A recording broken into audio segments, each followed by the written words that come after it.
بسم الله الرحمن الرحيم. الحمد لله رب العالمين، والصلاة والسلام على أشرف الأنبياء والمرسلين نبينا محمد وعلى آله وصحبه أجمعين. رب اشرح لي صدري ويسر لي أمري واحلل عقدة من لساني يفقه قولي. سبحانك يا رب لا علم لنا إلا ما علمتنا إنك أنت العليم الحكيم. اللهم علمنا ما ينفعنا وانفعنا بما علمتنا وزدنا علما تنفعنا به يا رب العالمين. اللهم لا سهل إلا ما جعلته سهلا وأنت تجعل الحزن إذا شئت سهلا. وبعد. അസ്സലാമു അലൈക്കും വറഹ്മത്തുള്ളാഹി വബറകാതുഹു. ഇൻഷാ അല്ലാഹ് ഇന്ന് നമ്മൾ മനസ്സിലാക്കാൻ പോകുന്നത് സിഫാത്തിനെ കുറിച്ചിട്ടാണ്. പക്ഷെ സിഫാത്തിലേക്ക് കയറുന്നതിന് മുമ്പ് ചെറിയൊരു രീതിയിൽ നമുക്ക് ഖുർആൻ എന്താണ്, ഇനി എങ്ങനെയാണ് നമ്മൾക്ക് ഈ സിഫാത്തെല്ലാം വന്നത്, ഇത് നമ്മൾ പഠിക്കുന്നതിനെ കൊണ്ടുള്ള ഗുണങ്ങൾ എന്താണ്, അതൊക്കെ ഒന്നൊരു നോക്കിയതിന് ശേഷം നമുക്ക് സിഫാത്തിലേക്ക് കയറാം.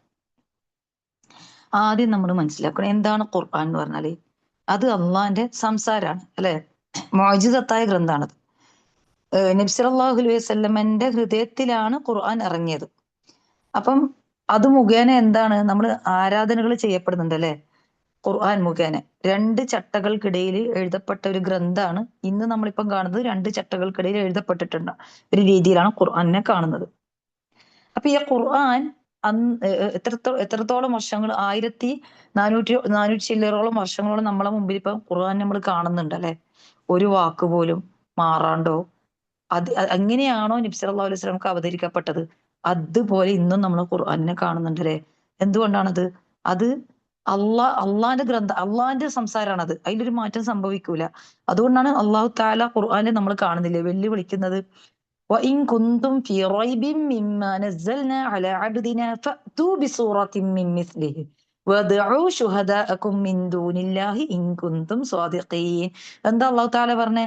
നമ്മുടെ ദാസനെ നാം അവതരിപ്പിച്ചു കൊടുത്ത ഈ ഒരു ഖുർആനിനെ പറ്റി നിങ്ങൾ സംശയാലുക്കളാണെങ്കിൽ, നബി ഉണ്ടാക്കിയതെന്നോ നബി കണ്ടുപിടിച്ചതെന്നായിട്ട് നിങ്ങൾ പറയുന്നുണ്ടെങ്കിൽ ഓക്കെ, അതിനെക്കാട്ടിയും ബുദ്ധിയുള്ള ആ സമൂഹം എന്ന് പറഞ്ഞാല് കവിതകൾ കൊണ്ട് അമ്മാനം പാടുന്ന ഒരു സമൂഹമാണ്.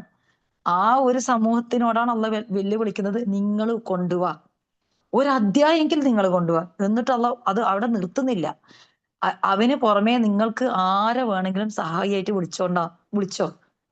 നിങ്ങൾ സത്യം പറയുന്ന ആൾക്കാരാണെങ്കിൽ അതാണല്ലോ ആദ്യം ചെയ്യേണ്ടത്. ഈ ഒരു വെല്ലുവിളി ഇന്നും ഖുർആനിന്റെ സൂറത്തുൽ ബഖറന്റെ 23-ാമത്തെ ആയത്താണ് നമ്മൾ ഓതിയെ. ഇന്നും അത് അവിടെ തന്നെ ഉണ്ട്. ഒരാൾക്ക് പോലും ഈ ഒരു സമയം വരെ ഇനി അങ്ങോട്ടുള്ള കാലം എന്താണ്, ആർക്കും അത് ഏറ്റെടുക്കാൻ പറ്റൂല. ആരാ പറഞ്ഞത്? അള്ളാന്റെ വാക്കാണല്ലേ. അത് ഒരിക്കലും ഒരാൾക്കും ഏറ്റെടുത്തിട്ട് ചെയ്യാൻ പറ്റുന്ന ഒരു കാര്യമല്ല. ഇനി നമുക്ക് നോക്കാം ഖുർആൻ എങ്ങനെയാണ് നമ്മളിൽ കിട്ടിയത്. കാരണം അന്നൊരു പ്രിന്റിംഗ് പ്രസ് ഇല്ല, ഇന്നത്തെ പോലത്തെ മൊബൈലില്ല, ഷെയർ ചെയ്യാനും ഒന്നും ഇല്ലാലോ. എന്നിട്ടും അത് നമുക്ക് എങ്ങനെ കിട്ടി?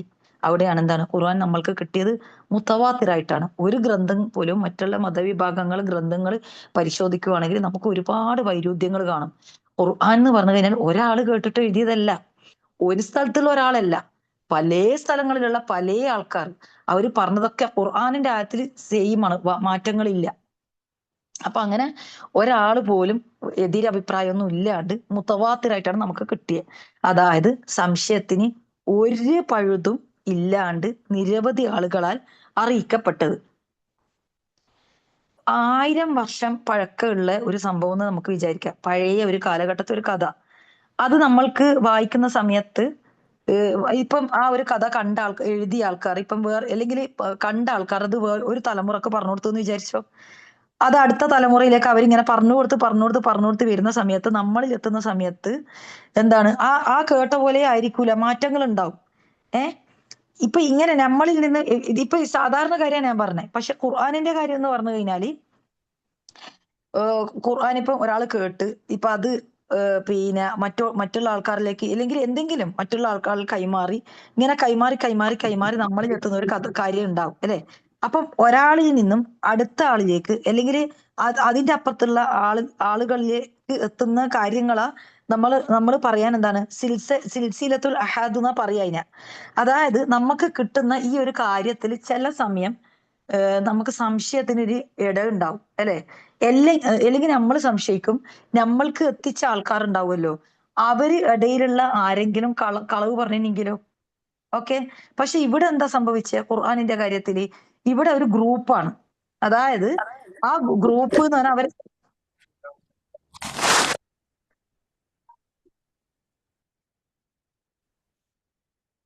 ആ ഗ്രൂപ്പ് എന്താണ്, അവരെല്ലാരും ആ ഒരു കാര്യത്തിന് ഒരുമിച്ച് സാക്ഷിയായ ആൾക്കാരാണ്. ഇനി ഈ റിപ്പോർട്ട് ചെയ്യുന്ന ആളുണ്ടല്ലോ, അവര് റിപ്പോർട്ട് ചെയ്യുന്ന കാര്യം അത് എല്ലാവരും ഒരുപോലെ ആയിരിക്കും റിപ്പോർട്ട് ചെയ്യുന്നുണ്ടാകുക. അതിലൊരു കൂട്ടിച്ചേർക്കലോ, ഹദീസിന്റെ കാര്യമല്ല കേട്ടോ. ഹദീസുകൾ ചില സമയം റിവായത്ത് നമുക്ക് വരുന്ന സമയം സ്വഹീഹായ ഹദീസാലും ചെറിയ ചെറിയ വ്യത്യാസങ്ങൾ വാക്കുകളിൽ ഉണ്ടാവും. ഖുർആനിൽ അങ്ങനെയും ഉണ്ടാവില്ല. അതുകൊണ്ടാണ് തവാത്തുർ എന്ന് പറയുന്നത്. മുത്തവാത്തറായിട്ടാണ് നമുക്കത് എത്തിയിട്ടുള്ളത്. ചില ഹദീസ് ഉണ്ട് കേട്ടോ അങ്ങനെ മുത്തവാത്തറായിട്ടുള്ളത്. അപ്പൊ ഒരു സംശയവും ഇല്ലാണ്ട്, അതായത് ഒരു വലിയ ഗ്രൂപ്പിലൂടെയാണ് നമ്മൾക്ക് ഖുർആൻ എത്തിയിട്ടുള്ളത്. അപ്പൊ ഖുർആനെ നമ്മളിൽ എത്തിയിട്ട് എങ്ങനെയാണ് എത്തപ്പെട്ടത്? മുത്തവാത്തിറായിട്ടാണ് നമുക്ക് എത്തിയത്. അതായത് ഓരോ സഹാബിയും അടുത്ത ആളിലേക്ക്, പിന്നെ അവിടുന്ന് താബികളിലേക്ക്, അവിടുന്ന് അങ്ങനെ അങ്ങനെ നമ്മൾ വരെയുള്ള ആൾക്കാരിലേക്ക് അത് എത്തുന്നത്. അപ്പൊ രണ്ട് രീതിയിലാണ് നമുക്ക് ഖുർആൻ കിട്ടിയത്. ഒന്നെന്താണ്? മെക്തൂബൻ എന്ന് പറയും, എഴുത്തിലൂട്ടെ. ഓക്കെ. രണ്ടാമത്തെ പറയുന്നത് മംതൂഖൻ എന്ന് പറയും, അതായത് നമ്മളെ ശബ്ദത്തെ വായമൊഴിയായിട്ട്. അപ്പൊ ആദ്യം നമ്മൾ മക്തൂബിനെ പറ്റി പരിശോധിക്കുകയാണെങ്കിൽ, നബി സല്ലല്ലാഹു അലൈഹി വസല്ലമക്ക് ജിബ്രീൽ അലൈഹിസ്സലാം വഹി എത്തിച്ചു കൊടുത്ത്. അപ്പൊ നബി സല്ലല്ലാഹു അലൈഹി വസല്ലം എന്ത് ചെയ്യും?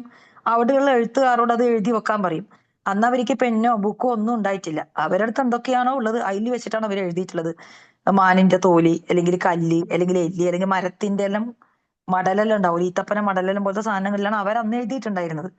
നമുക്കറിയാലേ ആദ്യം ഇറങ്ങിയത് ഏതാണ്? സൂറത്തുൽ അലക്കാണ് ആദ്യം ഇറങ്ങിയിട്ടുള്ളത്. നമ്മൾ മുസ്ഹഫ് തുറക്കുമ്പം സൂറത്തുൽ അലക്കൊന്നും അല്ലല്ലോ ആദ്യം കാണുന്നത്, ഫാത്തിഹ അല്ലേ.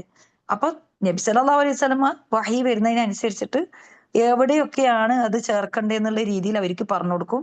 എന്നിട്ട് അവരെന്ത് ചെയ്യും? അത് എഴുതി ചേർക്കും. എന്നാൽ അതിന്റെ ഒന്നിച്ച് തന്നെ നബി സല്ലല്ലാഹു അലൈഹി വസല്ലമക്ക് വഹിയായിട്ട് കിട്ടുന്ന മറ്റുള്ള ഇൽമുകൾ ഉണ്ട്. അത് ഇതിന്റെ ഒന്നിച്ച് കൂടി കലർന്നു പോവാണ്ടിരിക്കാൻ നബി സല്ലല്ലാഹു അലൈഹി വസല്ലം പ്രത്യേകമായിട്ട് ശ്രദ്ധിച്ചിട്ടുണ്ടായിരുന്നു. അതുകൊണ്ടാണ് സഹാബാക്കളോട് പറഞ്ഞത്, ഖുർആൻ അല്ലാത്ത ഒന്നും തന്നെ നിങ്ങൾ എന്റെ അടുത്തുനിന്ന് എഴുതി വെക്കാൻ പാടില്ല എന്ന് അവരോട് ഉപദേശിച്ചിട്ടുണ്ടായിരുന്നു, സഹാബാക്കളോട്. ഇപ്പം നമുക്കൊരു ശീലം ഉണ്ട് അല്ലെ. നമുക്കൊരു ശീലം എന്താണ്? നമ്മൾക്കിപ്പൊ എന്തെങ്കിലും കാര്യങ്ങൾ കേട്ട് കഴിഞ്ഞാൽ മറന്നു പോകുമെന്ന് പേടിച്ചിട്ട് നമ്മൾ എന്ത് ചെയ്യും? മ്യൂട്ടാക്കി വെക്കുക കേട്ടോ മൈക്ക്. നമ്മൾ എന്ത് ചെയ്യും? പുസ്തകങ്ങളിലെല്ലാം പോയിന്റ്സ് ആക്കിയിട്ടെല്ലാം നമ്മൾ എഴുതി വെക്കും അല്ലെ. പക്ഷെ ഈ അറബികൾ എന്ന് പറഞ്ഞാൽ അന്ന് എഴുത്തറിയുന്ന ആൾക്കാരനെ വളരെ അപൂർവമാണ്. കുറഞ്ഞ ആൾക്കാർക്ക് മാത്രമേ അവരിൽ എഴുത്തറിയുന്ന ആൾക്കാർ ഉണ്ടായിട്ടുള്ളൂ. മാത്രമല്ല എഴുതാനുള്ള ഉപകരണങ്ങളും അവരിൽ ഭയങ്കര കുറവായിരുന്നു. പക്ഷേ അവർക്കുള്ള പ്രത്യേകമായിട്ടുള്ള ഒരു കഴിവായിരുന്നു, എന്ത് കേട്ടാലും അത് അതുപോലെ ബൈഹാർട്ടാക്കി വെക്കും. അപ്പൊ അവർക്ക് അറബികൾക്കുള്ള പ്രത്യേകമായിട്ട് ഒരു കഴിവാണ്. 1000-ൽ പരം കവിതകളെല്ലാം ഉണ്ടാവുമല്ലോ, അതെല്ലാം അവർ ഓർമ്മയിൽ നിന്ന് എടുത്തിട്ട് പറയും. അറബികൾക്ക് ഉള്ള ഈ ഒരു കഴിവ് ഒരു ജനതക്കും മറ്റൊരു ജനതക്കും ഉണ്ടായിട്ടുണ്ടായിരുന്നില്ല. കാരണം അവരിപ്പോ അതുപോലെ സംഭവങ്ങൾ, വ്യക്തികൾ, ഇതെല്ലാം തന്നെ അവർക്ക് എഴുതി സൂക്ഷിക്കേണ്ടൊന്നും വരൂല. ഇപ്പൊ ജനിച്ച ദിവസം അങ്ങനല്ലല്ലേ, നമുക്കതിപ്പോ ഇത് എഴുതി സൂക്ഷിച്ചിട്ടല്ലേ മനസ്സിലാവുന്നത്. അവർക്ക് അതിന്റെ ആവശ്യമില്ല. അവരാ ജനന വർഷം കറക്റ്റ് പറഞ്ഞുതരും. ആനക്കലഹ വർഷമാണ് ജനിച്ചത്, ഇങ്ങനെയല്ലേ. അങ്ങനെയുള്ള എന്തെങ്കിലും സംഭവങ്ങൾ സൂചിപ്പിച്ചിട്ടായിരിക്കും അവരതെല്ലാം പറയാൻ. അപ്പൊ ഖുർആനെ നബി സല്ലല്ലാഹു അലൈഹി വസല്ലമക്ക് വഹിയായിട്ട് കിട്ടിക്കൊണ്ടിരിക്കുന്നുണ്ട്. സഹാബാക്കൾ അത് മനപ്പാടാക്കിക്കൊണ്ടിരിക്കുന്നുണ്ട്. ആ ഒരു സന്ദർഭത്തിലാണ് ഈ ഹിജ്റന്റെ 4-ാം വർഷത്തിൽ ദഅവത്തിന് വേണ്ടി നബി സല്ലല്ലാഹു അലൈഹി വസല്ലമ നജിദിന്റെ ഭാഗത്തേക്ക് 70ഓളം സഹാബാക്കളെ ദഅവത്തിന് അയക്കും. അവര് ഖുറാക്കളാണ്, അതായത് ഖുർആൻ മനപ്പാടാക്കിയ ആൾക്കാരായിരുന്നു അവര്. അവരെന്ത് ചെയ്യും? ശത്രുക്കൾ ചതിച്ചിട്ട് കൊലപ്പെടുത്തും. ഇത് നബി സല്ലല്ലാഹു അലൈഹി വസല്ലമക്ക് ഭയങ്കര മാനസിക പ്രയാസം ഉണ്ടായ ഒരു കാര്യമായിരുന്നു. ആ ഒരു കാരണം കൊണ്ട് തന്നെ നബി സല്ലല്ലാഹു അലൈഹി വസല്ലമ ഒരു മാസത്തോളം നിസ്കാരങ്ങളിൽ കുനൂത്ത്, പ്രത്യേകമായിട്ടുള്ള കുനൂത്ത് ഉണ്ടല്ലോ, കുനൂത്ത്, അത് ചെയ്തത് എന്ന് നമുക്ക് കാണാൻ പറ്റും. അപ്പം ഈ ഒരു സംഭവവും, പിന്നെ അത് കൂടാണ്ട് പിന്നെ നമ്മൾ പറഞ്ഞല്ലോ വഹി എഴുതുന്ന സഹാബാക്കൾ ഉണ്ട് എന്നുള്ള ഒരു കാര്യം. അപ്പം ഈ നബി സല്ലല്ലാഹു അലൈഹി വസല്ലമക്ക് വഹി എഴുതുന്ന ആൾക്കാരിലെ പ്രമുഖനായ ഒരു സഹാബിയായിരുന്നു, നമുക്കറിയുന്ന ഒരു സഹാബിയാണ് സെയ്ദ് ഇബ്നു സാബിത്ത് റളിയല്ലാഹു അൻഹു. അദ്ദേഹം അൻസാരിയാണ്. അദ്ദേഹം പറയുന്ന ഒരു കാര്യം എന്താണ്? ഞാൻ നബി സല്ലല്ലാഹു അലൈഹി വസല്ലമക്ക് വഹി എഴുതി കൊടുക്കുന്ന ആളായിരുന്നു. അപ്പൊ നബി സല്ലല്ലാഹു അലൈഹി വസല്ലം ഞങ്ങൾക്ക് ഓതിത്തരും. പിന്നെ അപ്പം എഴുതിയ കാര്യം ഉണ്ടാവുമല്ലോ, അത് നബി സല്ലല്ലാഹു അലൈഹി വസല്ലമ അവരോട് തിരിച്ചു ഓതി കൊടുക്കാൻ പറയും നബിക്ക്. കാരണം അവരിൽ എന്തെങ്കിലും തെറ്റുണ്ടെങ്കിൽ, എഴുതിയതിൽ എന്തെങ്കിലും തെറ്റുണ്ടെങ്കിൽ തിരുത്തി കൊടുക്കാൻ വേണ്ടിയിട്ടാണ്. നബി സല്ലല്ലാഹു അലൈഹി വസല്ലമക്ക് എഴുത്തും വായനയും അറിയില്ല എന്ന് നമുക്കറിയാലോ. അപ്പൊ നബിക്ക് അവർ വായിച്ചു കേട്ടാലേ അവരെന്തെങ്കിലും തെറ്റ് എഴുതിനോ എന്നുള്ള കാര്യം നബി സല്ലല്ലാഹു അലൈഹി വസല്ലമക്ക് മനസ്സിലാവും. അപ്പൊ അതൊന്നും കൂടി അവരുടെ അടുത്തുനിന്ന് കേട്ടിട്ട് ആ തെറ്റുണ്ടെങ്കിൽ അത് തിരുത്തി കൊടുക്കും നബി സല്ലല്ലാഹു അലൈഹി വസല്ലമ. അപ്പൊ ഇങ്ങനെല്ലാം സംഭവിക്കുന്ന ഒരു സമയത്താണ് ഈ നജിദിലേക്ക് പോയ സഹാബാക്കളിൽ ഇത്രയും 70ഓളം ആൾക്കാർ ആ ശത്രുക്കള് കൊലപ്പെടുത്തിയത്. അതുകൂടാണ്ട് പിന്നെ നടന്ന മറ്റൊരു സംഭവം, പ്രധാനപ്പെട്ട ഒരു സംഭവം എന്താണ്? നബി സല്ലല്ലാഹു അലൈഹി വസല്ലമയുടെ വഫാത്താണ്. അപ്പം ആ ഒരു സന്ദർഭത്തിലും സഹാബാക്കളിൽ തന്നെ ഭൂരിഭാഗം ആൾക്കാരും ഹിഫ്ള് ചെയ്തുകൊണ്ടിരിക്കുകയോ ചെയ്യുന്നുണ്ടായിട്ടുള്ളൂ. പിന്നെ എഴുതിയതും കംപ്ലീറ്റ് ആയിട്ട് ഉണ്ടായിരുന്നില്ല ആ ഒരു സന്ദർഭത്തിൽ. കാരണം അവര് ഓരോരാളർക്കും ഓരോ പോർഷൻസ് ഉണ്ടാകുക. കാരണം നബി സല്ലല്ലാഹു അലൈഹി വസല്ലമക്ക് വഹി വരുന്ന സമയത്ത് എഴുതി വെക്കുന്നതല്ലേ. അപ്പൊ ഓരോരാളർക്കും ഓരോ തുണ്ടത്തിലും ഓരോ തുണ്ടൻ വസ്തുക്കളിൽ ഓരോരോ ആയത്തോ ഒന്നോ രണ്ടോ ആയത്തൊക്കെ ആയിരുന്നു അവരത് ഉണ്ടായിരുന്നത്. പിന്നീട് നബി സല്ലല്ലാഹു അലൈഹി വസല്ലമയുടെ വഫാത്തിന് ശേഷം ഖലീഫ അബൂബക്കർ റളിയല്ലാഹുവിന്റെ കാലഘട്ടത്തിൽ, അപ്പം ആ ഒരു സമയത്ത് ഇസ്ലാമിൽ ഒരുപാട് യുദ്ധങ്ങൾ ഉണ്ടായിട്ടുണ്ട്. പ്രത്യേകിച്ചും കള്ള നബിമാർ വന്ന ഒരു കാലഘട്ടമായിരുന്നു അത്. അപ്പൊ അതിലുണ്ടായ ഒരു പ്രധാനപ്പെട്ട ഒരു സംഭവമാണ് മുസൈലമത്ത് എന്ന് പറഞ്ഞ കള്ളപ്രവാചകനുമായിട്ട് നബി സല്ലല്ലാഹു അലൈഹി വസല്ലമ കള്ളപ്രവാചകനുമായിട്ട് ഉണ്ടായ ഒരു യുദ്ധം. ആ ഒരു യുദ്ധത്തിലും ഖുർആൻ മനപ്പാടാക്കിയ 100 കണക്കിന് സഹാബാക്കള് ഷഹീദായിട്ട് തീർന്നു. അപ്പം ഇതുപോലുള്ള സംഭവങ്ങൾ ഇനിയും ഉണ്ടായിക്കഴിഞ്ഞാൽ ഖുർആൻ പഠിച്ച സഹാബാക്കളാണ് വഫാത്താകുന്നത്, ഷഹീദാകുന്നത്.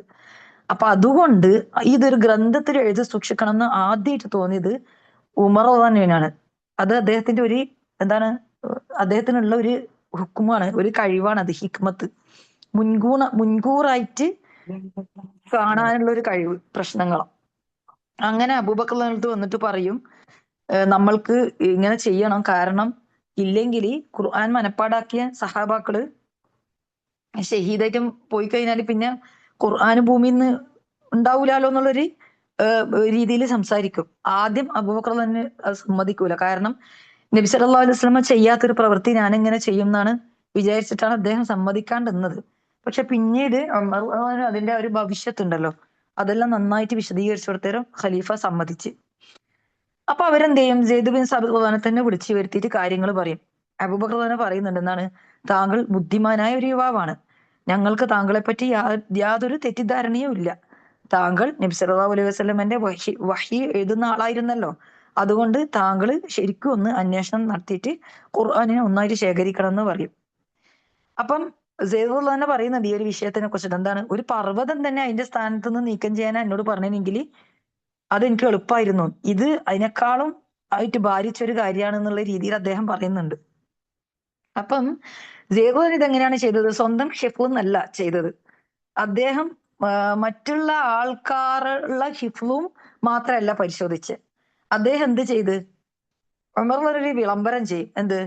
ഖുർആനിന്റെ എന്തെങ്കിലും ഭാഗങ്ങൾ എഴുതിയ ആൾക്കാരുണ്ടാവുമല്ലോ, അവര് നബി സല്ലല്ലാഹു അലൈഹി വസല്ലമയിൽ നിന്ന് നേരിട്ട് കേട്ടിട്ട് രേഖപ്പെടുത്തിയ ആളും ആയിരിക്കണം. അതുകൂടാണ്ട് ആ രേഖപ്പെടുത്തിയതിനൊരു സാക്ഷിയും വേണം. അപ്പൊ എല്ലാണ്ട് വെറുതെ വരാൻ പാടില്ല. ഈ രേഖപ്പെടുത്തിയ തുണ്ടും ആ രേഖപ്പെടുത്തിയ കണ്ട സാക്ഷിയും വേണം. അപ്പം അങ്ങനെയുള്ള ഓരോരാളായിട്ട് വരാൻ പറഞ്ഞു. അപ്പം അവര് സഹാബാക്കൾ എന്ത് ചെയ്യും, അങ്ങനെ ഓരോ സാക്ഷിനെയും കൊണ്ടുവന്നിട്ട് ഇങ്ങനെയുള്ള ഇത്രയും സഹാബാക്കളെ സാക്ഷ്യത്വം മുഖേനയാണ് ആദ്യത്തെ ഖുർആൻ ക്രോഡീകരിക്കുന്നത്. അതാണ് ഖുർആനിനെ മുത്തവാത്തിർ എന്ന് പറയാനുള്ള ഒരു കാരണം. അപ്പം ആദ്യം ഉണ്ടായ മുസ്ഹഫിന്റെ കോപ്പി ഉണ്ടല്ലോ, അതിനെ അബൂബക്കർ എന്ത് ചെയ്യും, 2 ചട്ടകൾക്കിടയിൽ ബന്ധിപ്പിക്കും. ഓക്കെ, ഏടാക്കിയിട്ട് വെക്കും. അതാണ് മുസ്ഹഫ് എന്നുള്ള പേര് വന്നത്, 2 ചട്ടകൾക്കിടയിൽ വെക്കപ്പെട്ടത്. അങ്ങനെയാണ് മുസ്ഹഫ് എന്നാണ് അർത്ഥം. അപ്പം നമ്മൾ പറഞ്ഞല്ലോ ഖുർആനിന്റെ എല്ലാ ആയത്തും ഓരോ സാക്ഷികളായിട്ട് ഓരോരാൾ വന്നേ. അപ്പം എല്ലാ ആയത്തും സാക്ഷികളുമായിട്ട് വന്നതാണെങ്കിലും 2 ആയത്തുകൾ അങ്ങനെയല്ല കൊണ്ടാന്നെ.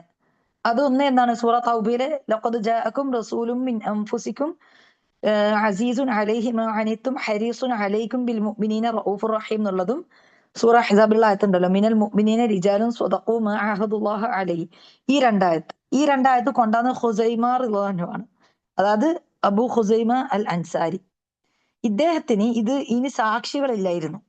പക്ഷേ നമ്മൾ മനസ്സിലാക്കേണ്ട ഒരു കാര്യം, ഈ ഒരു ആയത്ത് അറിയുന്ന ആൾക്കാർ ആ സദസ്സിലുണ്ട്. ഓക്കെ, പക്ഷെ നമുക്കിടെ എന്താ വേണ്ടത്, എഴുതിയ തുണ്ടും അതിന് സാക്ഷിയാണ്.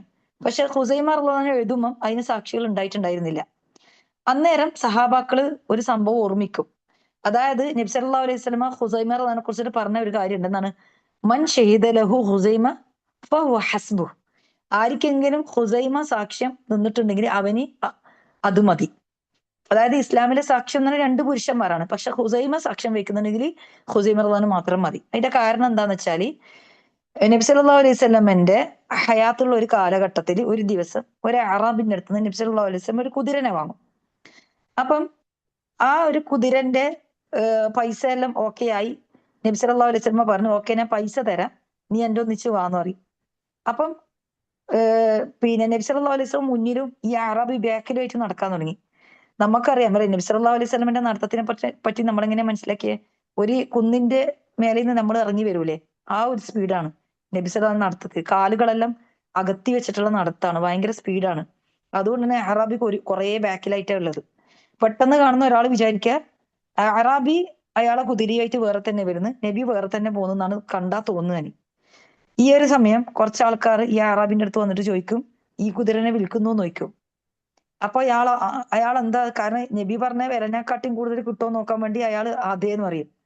അപ്പൊ സ്വാഭാവികമായിട്ടും അയാൾ എന്ത് ചെയ്യും, അവരെന്ത് ചെയ്യും, കുറച്ചധികം വില പറഞ്ഞേരം അറാബിക്ക് ഇവർക്ക് കുതിരനെ വിൽക്കാനുള്ള ഒരു ആഗ്രഹം വന്ന്. അപ്പൊ നബി സല്ലല്ലാഹു അലൈഹി വസല്ലം ആണെങ്കിൽ ആ പറഞ്ഞ സ്ഥലത്ത് എത്തി. അവിടെ എത്തിയിട്ട് പൈസ കൊടുക്കാൻ തുടങ്ങുമ്പോൾ അറാബി ചോദിക്കും, അതിന് ഈ കുതിര നിങ്ങൾ വാങ്ങുന്നുണ്ടോ എന്ന് ചോദിക്കും. അപ്പൊ നബി പറയും, പിന്നെ നമ്മളിത് കച്ചവടം ആക്കിയതല്ലേ എന്ന് ചോദിക്കും. അപ്പൊ അറാബി പറയും, അതിന് നിങ്ങൾ എന്റെ അടുത്തുനിന്ന് വാങ്ങിയിട്ടില്ലാലോ, അതിന് നിങ്ങൾ അതിന് വാങ്ങി എന്നുള്ളതിന് എന്തെങ്കിലും സാക്ഷിയുണ്ടോ, തെളിവുണ്ടോ എന്ന് ചോദിക്കും. അപ്പൊ അവര് തമ്മിലുള്ള ഈ ഒരു സംസാരം സഹാബാക്കള് കേട്ടിട്ട് അവര് ചുറ്റും കൂടും. അപ്പൊ നബി സല്ലല്ലാഹു അലൈഹി വസല്ലം സഹാബാക്കളോട് പറയൂ, ഞാൻ ഇയാളുടെ അടുത്ത് നിന്ന് ഈ കുതിരനെ വാങ്ങിയിട്ടുണ്ട്, നിങ്ങളിൽ നിന്ന് സാക്ഷിയായിട്ട് ആരെങ്കിലും ഉണ്ടോ എന്ന് ചോദിക്കും. സ്വാഭാവികമായിട്ട് സഹാബാക്കൾ ആരും ഉണ്ടായിട്ടില്ല, ഇത് നബി സല്ലല്ലാഹു അലൈഹി വസല്ലം ഈ അറാബി മാത്രമുള്ള സംഭവമാണല്ലോ. അതുകൊണ്ട് തന്നെ സഹാബാക്കൾ എന്ത് ചെയ്യും, അത് ഈ അറാബിക്ക് അറിയാം നമ്മൾ രണ്ടാൾ മാത്രമേ ഉള്ളൂ, അപ്പൊ ആരും സാക്ഷ്യം വരൂലെന്ന് ഈ അറാബിക്ക് അറിയാം. അപ്പൊ നബി സല്ലല്ലാഹു അലൈഹി വസല്ലം ചോദിച്ചാൽ സഹാബാക്കൾ മൗനം പാലിക്കും. അന്നേരം പിന്നെയും നബി സല്ലല്ലാഹു അലൈഹി വസല്ലം ചോദിക്കും, നിങ്ങൾ ആരെങ്കിലും എനിക്ക് സാക്ഷിയായിട്ടുണ്ടോ, ഞാൻ ഇയാളുടെ അടുത്ത് ഈ കുതിരനെ വാങ്ങിയിട്ടുണ്ട് എന്ന് പറയും. ആ ഒരു സന്ദർഭത്തിൽ ഹുസൈമ റളിയല്ലാഹു പറയും, അള്ളാഹുവിന്റെ റസൂലെ അന അഷ്ഹദു യാ റസൂലല്ലാഹ്, ഞാനുണ്ട് സാക്ഷിയായിട്ട് എന്ന് പറയും. എന്നിട്ട് ഹുസൈമ റളിയല്ലാഹു എന്ത് ചെയ്യും, ആറാബിനെ നേരെ തിരിഞ്ഞിട്ട് പറയും, നബി സല്ലല്ലാഹു അലൈഹി വസല്ലം നിന്റെ കയ്യിൽ നിന്ന് ഇതിനെ വാങ്ങിയിട്ടുണ്ട് എന്നതിന് ഞാൻ സാക്ഷിയാന്ന് പറയും. പിന്നെ ആറാബിക്കൊന്നും പറയാൻ പറ്റൂലല്ലോ. ആറാബി എന്ത് ചെയ്യും, നബി സല്ലല്ലാഹു അലൈഹി വസല്ലം ആ പൈസയും വാങ്ങിയിട്ട് പോകും. അപ്പൊ നബി സല്ലല്ലാഹു അലൈഹി വസല്ലം ഹുസൈമ ചോദിക്കും, ഹുസൈമ ഞാൻ ഈ കുതിരനെ അറാബിന്റെ അടുത്ത് നിന്ന് വാങ്ങുമ്പോൾ നീ കണ്ടിനാ, നീ അവിടെ ഉണ്ടായിട്ടില്ലാലോ. അപ്പൊ ഹുസൈമ പറഞ്ഞ ചരിത്ര പ്രസിദ്ധമായ മറുപടിയാണ്, എന്താണ്, ഇല്ല റസൂലെ, ഞാൻ കണ്ടിട്ടില്ല. അപ്പൊ നബി സല്ലല്ലാഹു അലൈഹി വസല്ലം ചോദിക്കും, പിന്നെ താങ്കൾ എങ്ങനെയാണ് സാക്ഷ്യം വഹിച്ചത്? അപ്പൊ ഹുസൈമ പറഞ്ഞ മറുപടി എന്താണ് പറയാ, യാ റസൂലല്ലാഹ്, താങ്കൾ ഞങ്ങളെ പോലെയാണോ? ആകാശത്ത് നിന്ന് ഉള്ള വാർത്തകളുടെ കാര്യത്തിൽ ഞങ്ങൾ താങ്കളെ സത്യപ്പെടുത്തുന്നു. അപ്പോൾ ഇഹലോകത്തിൽപ്പെട്ട ഒരു കാര്യം അത് പിന്നെ നിങ്ങളെ ഞങ്ങൾ സത്യപ്പെടുത്തായിരിക്കും. അതാണ്, അതായത് വഹി ഇറങ്ങുന്നുണ്ട് അല്ലെ, ഖുർആൻ ഇറങ്ങുന്നുണ്ട്, ഇതെല്ലാം നമ്മൾ വിശ്വസിക്കുന്നുണ്ട്. അപ്പൊ ഈ ഒരു ദുനിയാവിന്റെ ഈ വളരെ ചെറിയൊരു കാര്യത്തിലാണോ ഞങ്ങൾ താങ്കളെ വിശ്വസിക്കേണ്ടത്? അപ്പൊ നബി സല്ലല്ലാഹു അലൈഹി വസല്ലമക്ക് ഒരുപാട് സന്തോഷമായിട്ട് നബി സല്ലല്ലാഹു അലൈഹി വസല്ലം പറയും, എന്താണ്, മൻ ഷഹിദ ലഹു ഹുസൈമ ഫഹുവ ഹസ്ബു, ആരിക്കെങ്കിലും ഹുസൈമ സാക്ഷ്യം വയ്ക്കുന്നുണ്ടെങ്കിൽ അവന് ഹുസൈമ മതി എന്നുള്ള രീതിയിൽ പറയും. ഈ ഒരു ഘട്ടത്തിൽ സഹാബാക്കൾ ഈ ഒരു സംഭവം ഓർമ്മിക്കുകയും അങ്ങനെ ഈ ഒരു ആയത്തിനെ അവർ ഏകോപിപ്പിക്കുകയും ചെയ്യും. ഇതാണ് ഒന്നാമത്തെ ഘട്ടം. പിന്നീട് ഈ ഒരു മുസ്ഹഫ് ഉണ്ടല്ലോ, ഇത് അബൂബക്കറിന്റെ കാലഘട്ടത്തിന് ശേഷം, അതുവരെ അദ്ദേഹത്തിന്റെ കയ്യിലാണ് ഉണ്ടായത്, അതിന് ശേഷം ഉമർന്റെ കയ്യിലാണ് ഉണ്ടായത്. പിന്നെ ഉമർന്റെ വഫാത്തിന് ശേഷമാണ് നബി സല്ലല്ലാഹു അലൈഹി വസല്ലമന്റെ പത്നിയും ഉമർന്റെ മകളുമായ ഹഫ്സ റളിയല്ലാഹുവിന്റെ കയ്യിലേക്ക് ഇത് എത്തുന്നത്. പിന്നെ ഉസ്മാൻ റളിയല്ലാഹുവിന്റെ ഖിലാഫത്ത് എത്തി. അപ്പൊ എന്താണ്, ഇസ്ലാം ഒരുപാട് ദൂരങ്ങളിൽ പ്രചരിക്കാൻ തുടങ്ങി. മുസ്ലിങ്ങൾ പെരുകിക്കൊണ്ടുന്ന് പല പ്രദേശത്തേക്ക് പല ഭാഷക്കാരായ പല ആൾക്കാരും ഖുർആൻ പാരായണം, അതായത് ഇസ്ലാമിലേക്ക് പല ആൾക്കാരും കയറി വന്ന് അവര് ഖുർആൻ പാരായണം ചെയ്യാൻ തുടങ്ങി. അന്നേരം പല ഭാഷക്കാരും പല രീതിയിൽ ഓതുമ്പോൾ എന്താവും, അവരെ വായനയിൽ വ്യത്യാസങ്ങൾ വരാൻ തുടങ്ങി. ഈ ഒരു സന്ദർഭത്തിൽ ഹുദൈഫത്ത് ഇബ്നുൽ യമൻ റളിയല്ലാഹു അൻഹു, അദ്ദേഹം എന്ന് പറഞ്ഞാൽ പല രാജ്യങ്ങളിലും യാത്ര ചെയ്യുന്ന ഒരു സഹാബിയായിരുന്നു. അപ്പം പറയുന്ന ഒരു കാര്യം ഉണ്ട്, എന്താണ്, കാനൻ നാസു യസ്അലൂന റസൂലല്ലാഹ്, നബി സല്ലല്ലാഹു അലൈഹി വസല്ലമയോട് ആൾക്കാർ ചോദിക്കും, അനിൽ ഖൈർ, ഖൈറിനെ പറ്റിയിട്ട് ആൾക്കാർ ചോദിക്കും. അതായത് ഹൈറായിട്ടുള്ള കാര്യങ്ങൾ എന്തൊക്കെയാണ് നമുക്ക് ചെയ്യേണ്ട നന്മകൾ അങ്ങനെയുള്ള കാര്യങ്ങൾ ചോദിക്കുമ്പോൾ ഞാൻ ചോദിച്ചത് വക്കുന്തു അസ്അലുഹു അനി ഷർറ്. ഞാൻ ചോദിച്ചത് എന്തിനാണ്? ഷർറിനെ പറ്റിയിട്ടാണ്. അതായത് എന്തിനാണ് ചോദിക്കുന്നത്? ആ ഷർറിൽ പെട്ടുപോകാണ്ടിരിക്കാൻ. അത്രയും ഒരു പ്രത്യേകതയുള്ള സഹാബിയാണ്. നമുക്കറിയാം നബി സല്ലല്ലാഹു അലൈഹി വസല്ലമന്റെ മനസ്സാക്ഷി സൂക്ഷിപ്പുകാരെന്ന് വേണമെങ്കിൽ പറയാം. മുനാഫിഖീങ്ങളെ പേരെല്ലാം പറഞ്ഞുതരും. അത് ഹുദൈഫ റളിയല്ലാഹു നബി സല്ലല്ലാഹു അലൈഹി വസല്ലം പറഞ്ഞു കൊടുത്തത്.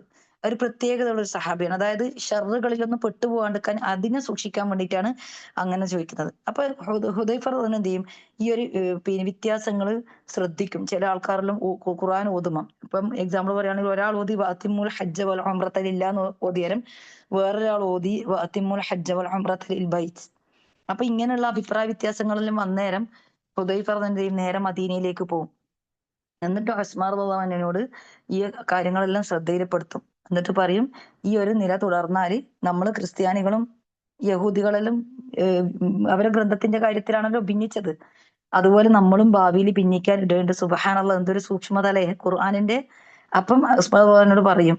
അന്നേരം ഉസ്മാൻ റളിയല്ലാഹു എന്ത് ചെയ്യും? അതിന് ഉടനടി പരിഹാരം കാണും. എങ്ങനെയാണ് അദ്ദേഹം ചെയ്യുക? അദ്ദേഹം ആദ്യം എന്ത് ചെയ്യും? ഹഫ്സ റളിയല്ലാഹുവിന്റെ കയ്യിൽ നിന്ന് ആ മുസ്ഹഫ് വരുത്തും. എന്നിട്ട് അതിന്റെ പല പകർപ്പുകളും എടുക്കും. അത് പകർപ്പുകൾ എങ്ങനെയാ ഇന്നത്തെ പോലത്തെ പ്രിന്റിംഗ് പ്രസ് ഒന്നും ഇല്ലല്ലോ. ആ സഹാബാക്കളെ ഏൽപ്പിക്കും എഴുതാൻ. ഇപ്പോഴും ആ സംഘത്തിന്റെ തലവൻ ആരാണ്? സെയ്ദ് ബിൻ സാബിത്ത് റളിയല്ലാഹു. അതായത് മൂന്നാമത്തെ പ്രാവശ്യമാണ് അദ്ദേഹത്തിന് ഈ ഒരു ചാൻസ് കിട്ടുന്നത്. ഒന്ന് നബി സല്ലല്ലാഹു അലൈഹി വസല്ലമയുടെ മുമ്പിൽ ഡയറക്റ്റ് ആ വഹി വരുന്ന സമയം എഴുതി. രണ്ടാമത്തെ നമ്മൾ നേരത്തെ പറഞ്ഞ് അബൂബക്കറിന്റെ കാലഘട്ടത്തിലുള്ള മുസ്ഹഫ്.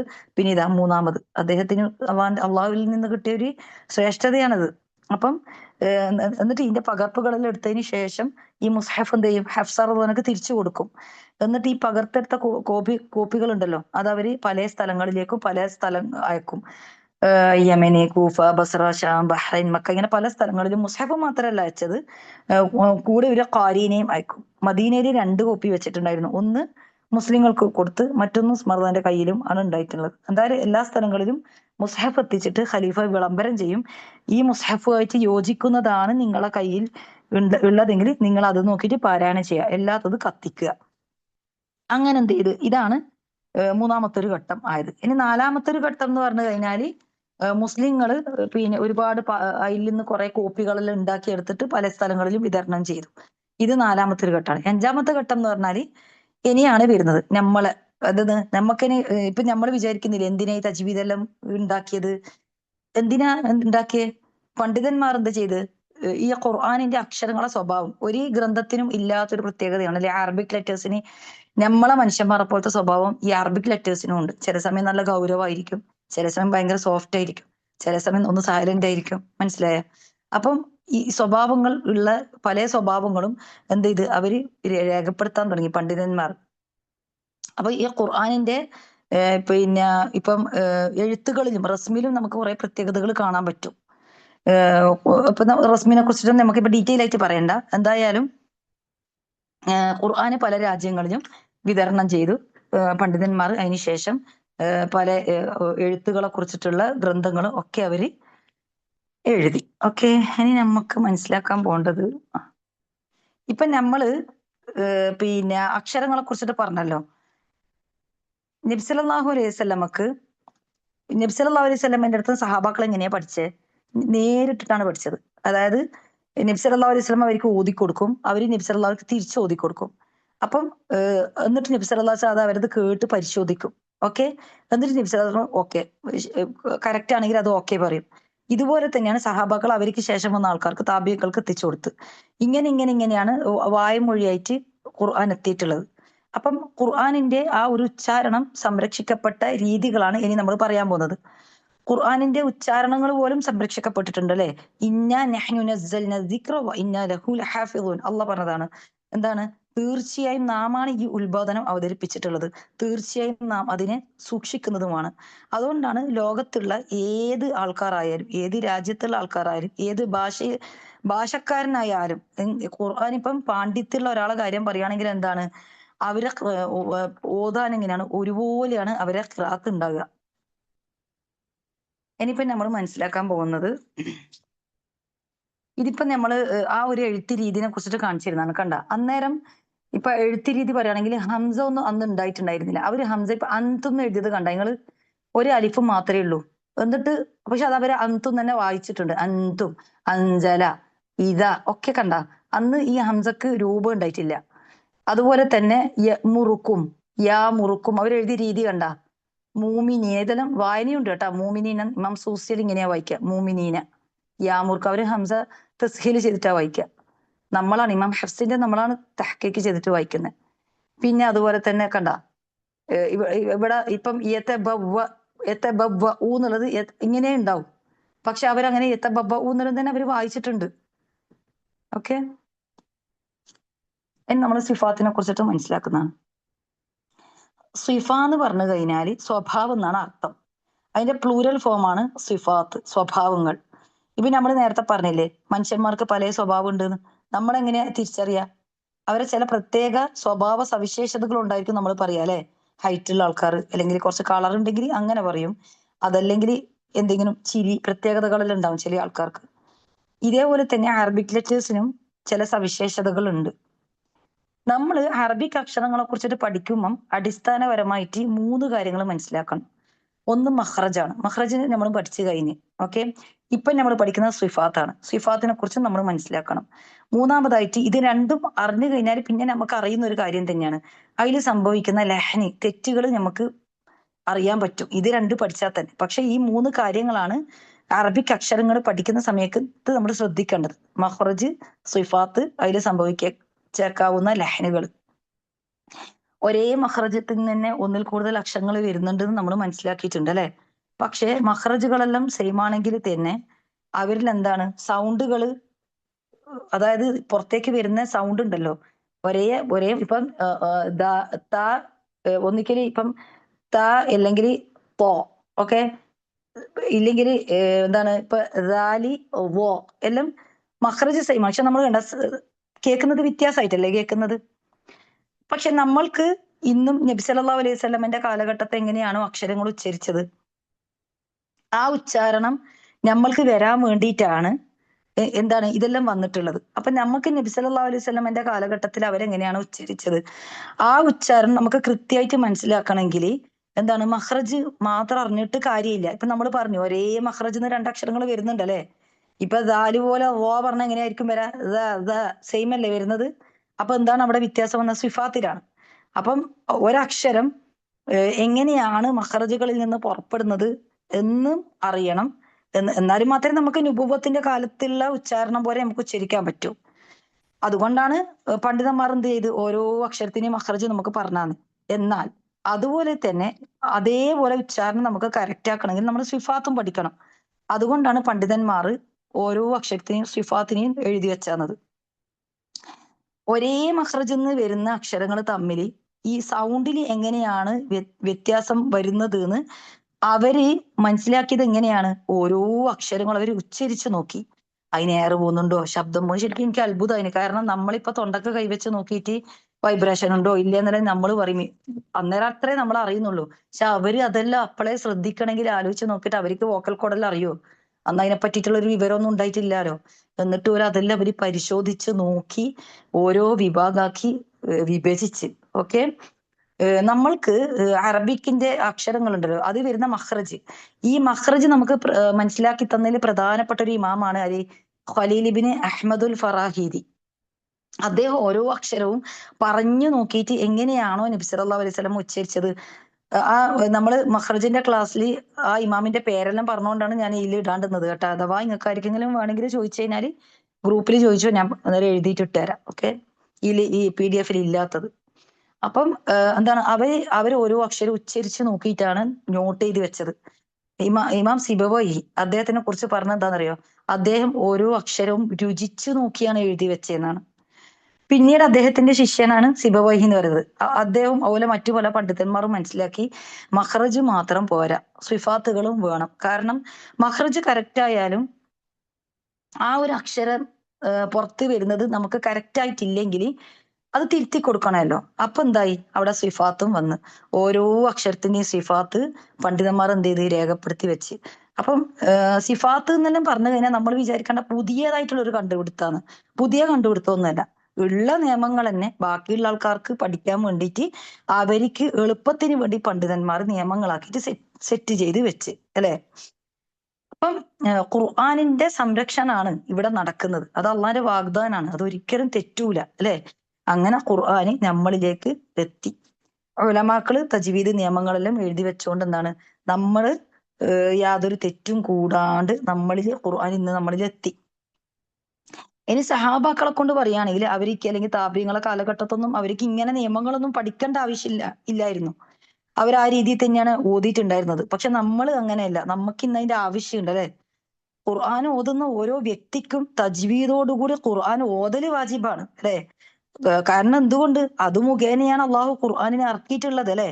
നമ്മളെ ഇബാദത്തിന്റെ അടിസ്ഥാനം എന്താണ്? ഖുർആൻ തന്നെയാണ്. അതിന്റെ മുകളിലാണ് നമ്മൾ ഓരോ കർമ്മങ്ങളും കെട്ടിപ്പൊക്കുന്നത്. ബേസ്മെന്റ് ശരിയായിട്ടില്ലെങ്കിൽ അത് പൊളിഞ്ഞു പോകുമല്ലോ. അപ്പൊ അതുകൊണ്ട് നമ്മൾ ഖുർആൻ ഓതൽ ഓരോരുത്തർക്കും വാജിബാണ്. തപ്പിത്തടഞ്ഞ് ഓതുന്ന ആൾക്കാർക്ക് രണ്ട് പ്രതിഫലം ഉണ്ട് എന്ന് പറയുന്നത് എങ്ങനെയുള്ള ആൾക്കാർക്കാണ്? അവര് പഠിക്കാൻ ശ്രമിക്കുന്നുണ്ട്. അതുകൊണ്ട് തന്നെ നമ്മൾ എപ്പോഴും ഏതെങ്കിലും ഒരു ടീച്ചറെ അണ്ടറിൽ എപ്പോഴും പഠിച്ചുകൊണ്ടിരിക്കാൻ ശ്രദ്ധിക്കുക. അപ്പം പണ്ഡിതന്മാർ എന്ത് ചെയ്തു? നമുക്ക് ഇങ്ങനെയുള്ള അറിവുകൾ നൽകാൻ ഒരുപാട് കാര്യങ്ങൾ നമുക്ക് ചെയ്തു തന്നിട്ടുണ്ട്. അതായത് അവർക്കുള്ള അറിവുകൾ നമ്മളിൽ എത്തിക്കാൻ അവർക്കുള്ള ആ ഒരു ഗുണകാംക്ഷ അത് അവർ എഴുതിയ കവിതകളിലെല്ലാം നമുക്ക് കാണാൻ പറ്റും. ഇമാം അബൂ ഫറാസ് അദ്ദേഹത്തിന്റെ ഖാഖാനിയ എന്നുള്ള പദത്തില് ഈ ഒരു അദ്ദേഹത്തിന് ആ ഒരു ഇഷ്ടം ഇൽമ് നമ്മളിലേക്ക് എത്തിക്കാനുള്ള ഇഷ്ടം നമുക്ക് കാണാൻ പറ്റും. അദ്ദേഹം പറയുന്ന ഒരു ലൈനാണ്, എന്റെ പാനീയത്തിൽ അറിവുണ്ടെങ്കിൽ ഞാൻ നിങ്ങൾക്ക് പകർന്നു തന്ന് നിങ്ങളെ കൊണ്ട് ഞാനത് കുടിപ്പിക്കുമായിരുന്നു. അതിൽ നിന്ന് ഞാനൊന്നും മറച്ചു വെക്കില്ല. ഓക്കെ.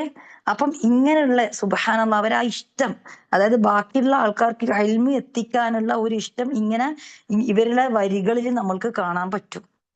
ഇനി നമ്മൾ മനസ്സിലാക്കേണ്ടത്, നമ്മള് ഖുർആൻ പാരായണം അത് എങ്ങനെയാണ് നമ്മൾ ഭംഗിയാക്കേണ്ടതെന്നാണ് ആദ്യം നമ്മൾ നോക്കേണ്ടത്. അതിനാദ്യം നമുക്ക് നന്നാവേണ്ടത് അക്ഷരങ്ങൾ തന്നെയാണ്. കാരണം നമുക്കറിയാലേ, അക്ഷരങ്ങളെല്ലാം കൂടിച്ചേർന്നിട്ടുള്ളതാണ് ഒരു വാക്ക്. ഈ വാക്കെല്ലാം കൂടിച്ചേർന്നിട്ടുള്ളതാണ് ആയത്തുകൾ. ഈ ആയത്തെല്ലാം കൂടിച്ചേർന്നിട്ടാണ് സൂറകൾ അല്ലെ, സൂറകൾ ഉണ്ടാവുന്നത്. അപ്പം നമ്മൾക്ക് ഖുർആൻ ശരിയാകണമെങ്കിൽ നമ്മൾ ആദ്യം എന്താ ചെയ്യണ്ടേ? നമ്മൾ ആദ്യം അക്ഷരത്തിന്റെ മഖ്റജ് മനസ്സിലാക്കണം. അതായത് അത് മഖ്റജ് മനസ്സിലാക്കി പ്രാക്ടീസും കൂടി നമ്മൾ ചെയ്യണം. പ്രാക്ടീസ് ചെയ്താലേ നമ്മളെ ഉച്ചാരണം നന്നാവും. എന്നിട്ടാണ് നമ്മൾ സിഫാത്തിലേക്ക് ആദ്യം ഉച്ചാരണം നന്നാക്കുക. പിന്നെ നമ്മൾ അക്ഷരങ്ങളുടെ സ്വഭാവം നമ്മൾ അറിയുക. കാരണം എന്തുകൊണ്ടാന്ന് വെച്ചാൽ സ്വഭാവവും കൂടി മനസ്സിലാക്കിയാലേ നമുക്കൊരു ക്ലിയർ, ആ പറയുന്നതിലൊരു ക്ലാരിറ്റി ഉണ്ടാവും. മനസ്സിലായ? ഖുർആൻ പഠിക്കുന്ന ഒരു സ്റ്റുഡന്റ് താൻ ഉച്ചരിക്കുന്ന ഓരോ അക്ഷരത്തിന്റെയും എല്ലാ ഗുണങ്ങളും ശരിയായി പ്രയോഗിച്ചിട്ടില്ലെങ്കിൽ എന്താ പറ്റുക എന്ന് പറഞ്ഞാൽ, ഒന്നിക്കൽ അത് വേറെ അക്ഷരമായിട്ട് മാറും. സീനും സ്വാദും, ചില അത് ഈ സ്വാദ് പറയാൻ സീന് പോലെ ആയിരിക്കും ചില ആൾക്കാർ. മനസ്സിലായ? അസ്വ എന്നുള്ളത് അസ എന്നുള്ള രീതിയിലെല്ലാം പറയും. അപ്പൊ അത് വേറെ അക്ഷരമായിട്ട് കേൾക്കുന്ന ആൾക്ക് തോന്നും, അല്ലെങ്കിൽ കേൾക്കുന്ന ആൾക്കാർക്ക് മനസ്സിലാവും തെറ്റായിട്ട് ഉച്ചരിച്ചതാന്നുള്ളത്. ഇനി സിഫാത്തിന് തജ്വീദിൽ പറയുന്ന ഒരു നിർവചനം എന്താണ്? ഒരു അക്ഷരം അതിന്റെ മഖ്റജിൽ നിന്ന് പുറത്തേക്ക് വരുമ്പോൾ അത് എങ്ങനെയാണ് മറ്റ് അക്ഷരങ്ങളിൽ നിന്ന് വ്യത്യാസപ്പെട്ട് വരുന്നത്. അതായത് ഒരു മഖ്റജിൽ നിന്ന് ഒന്നിൽ കൂടുതൽ അക്ഷരങ്ങൾ വരുന്നുണ്ട് നമ്മൾ പറഞ്ഞില്ലേ. അത് പക്ഷെ പുറത്ത് വരുന്നത് എങ്ങനെയാണ്? വ്യത്യസ്ത ശബ്ദങ്ങളായിട്ടാണ് അല്ലെ.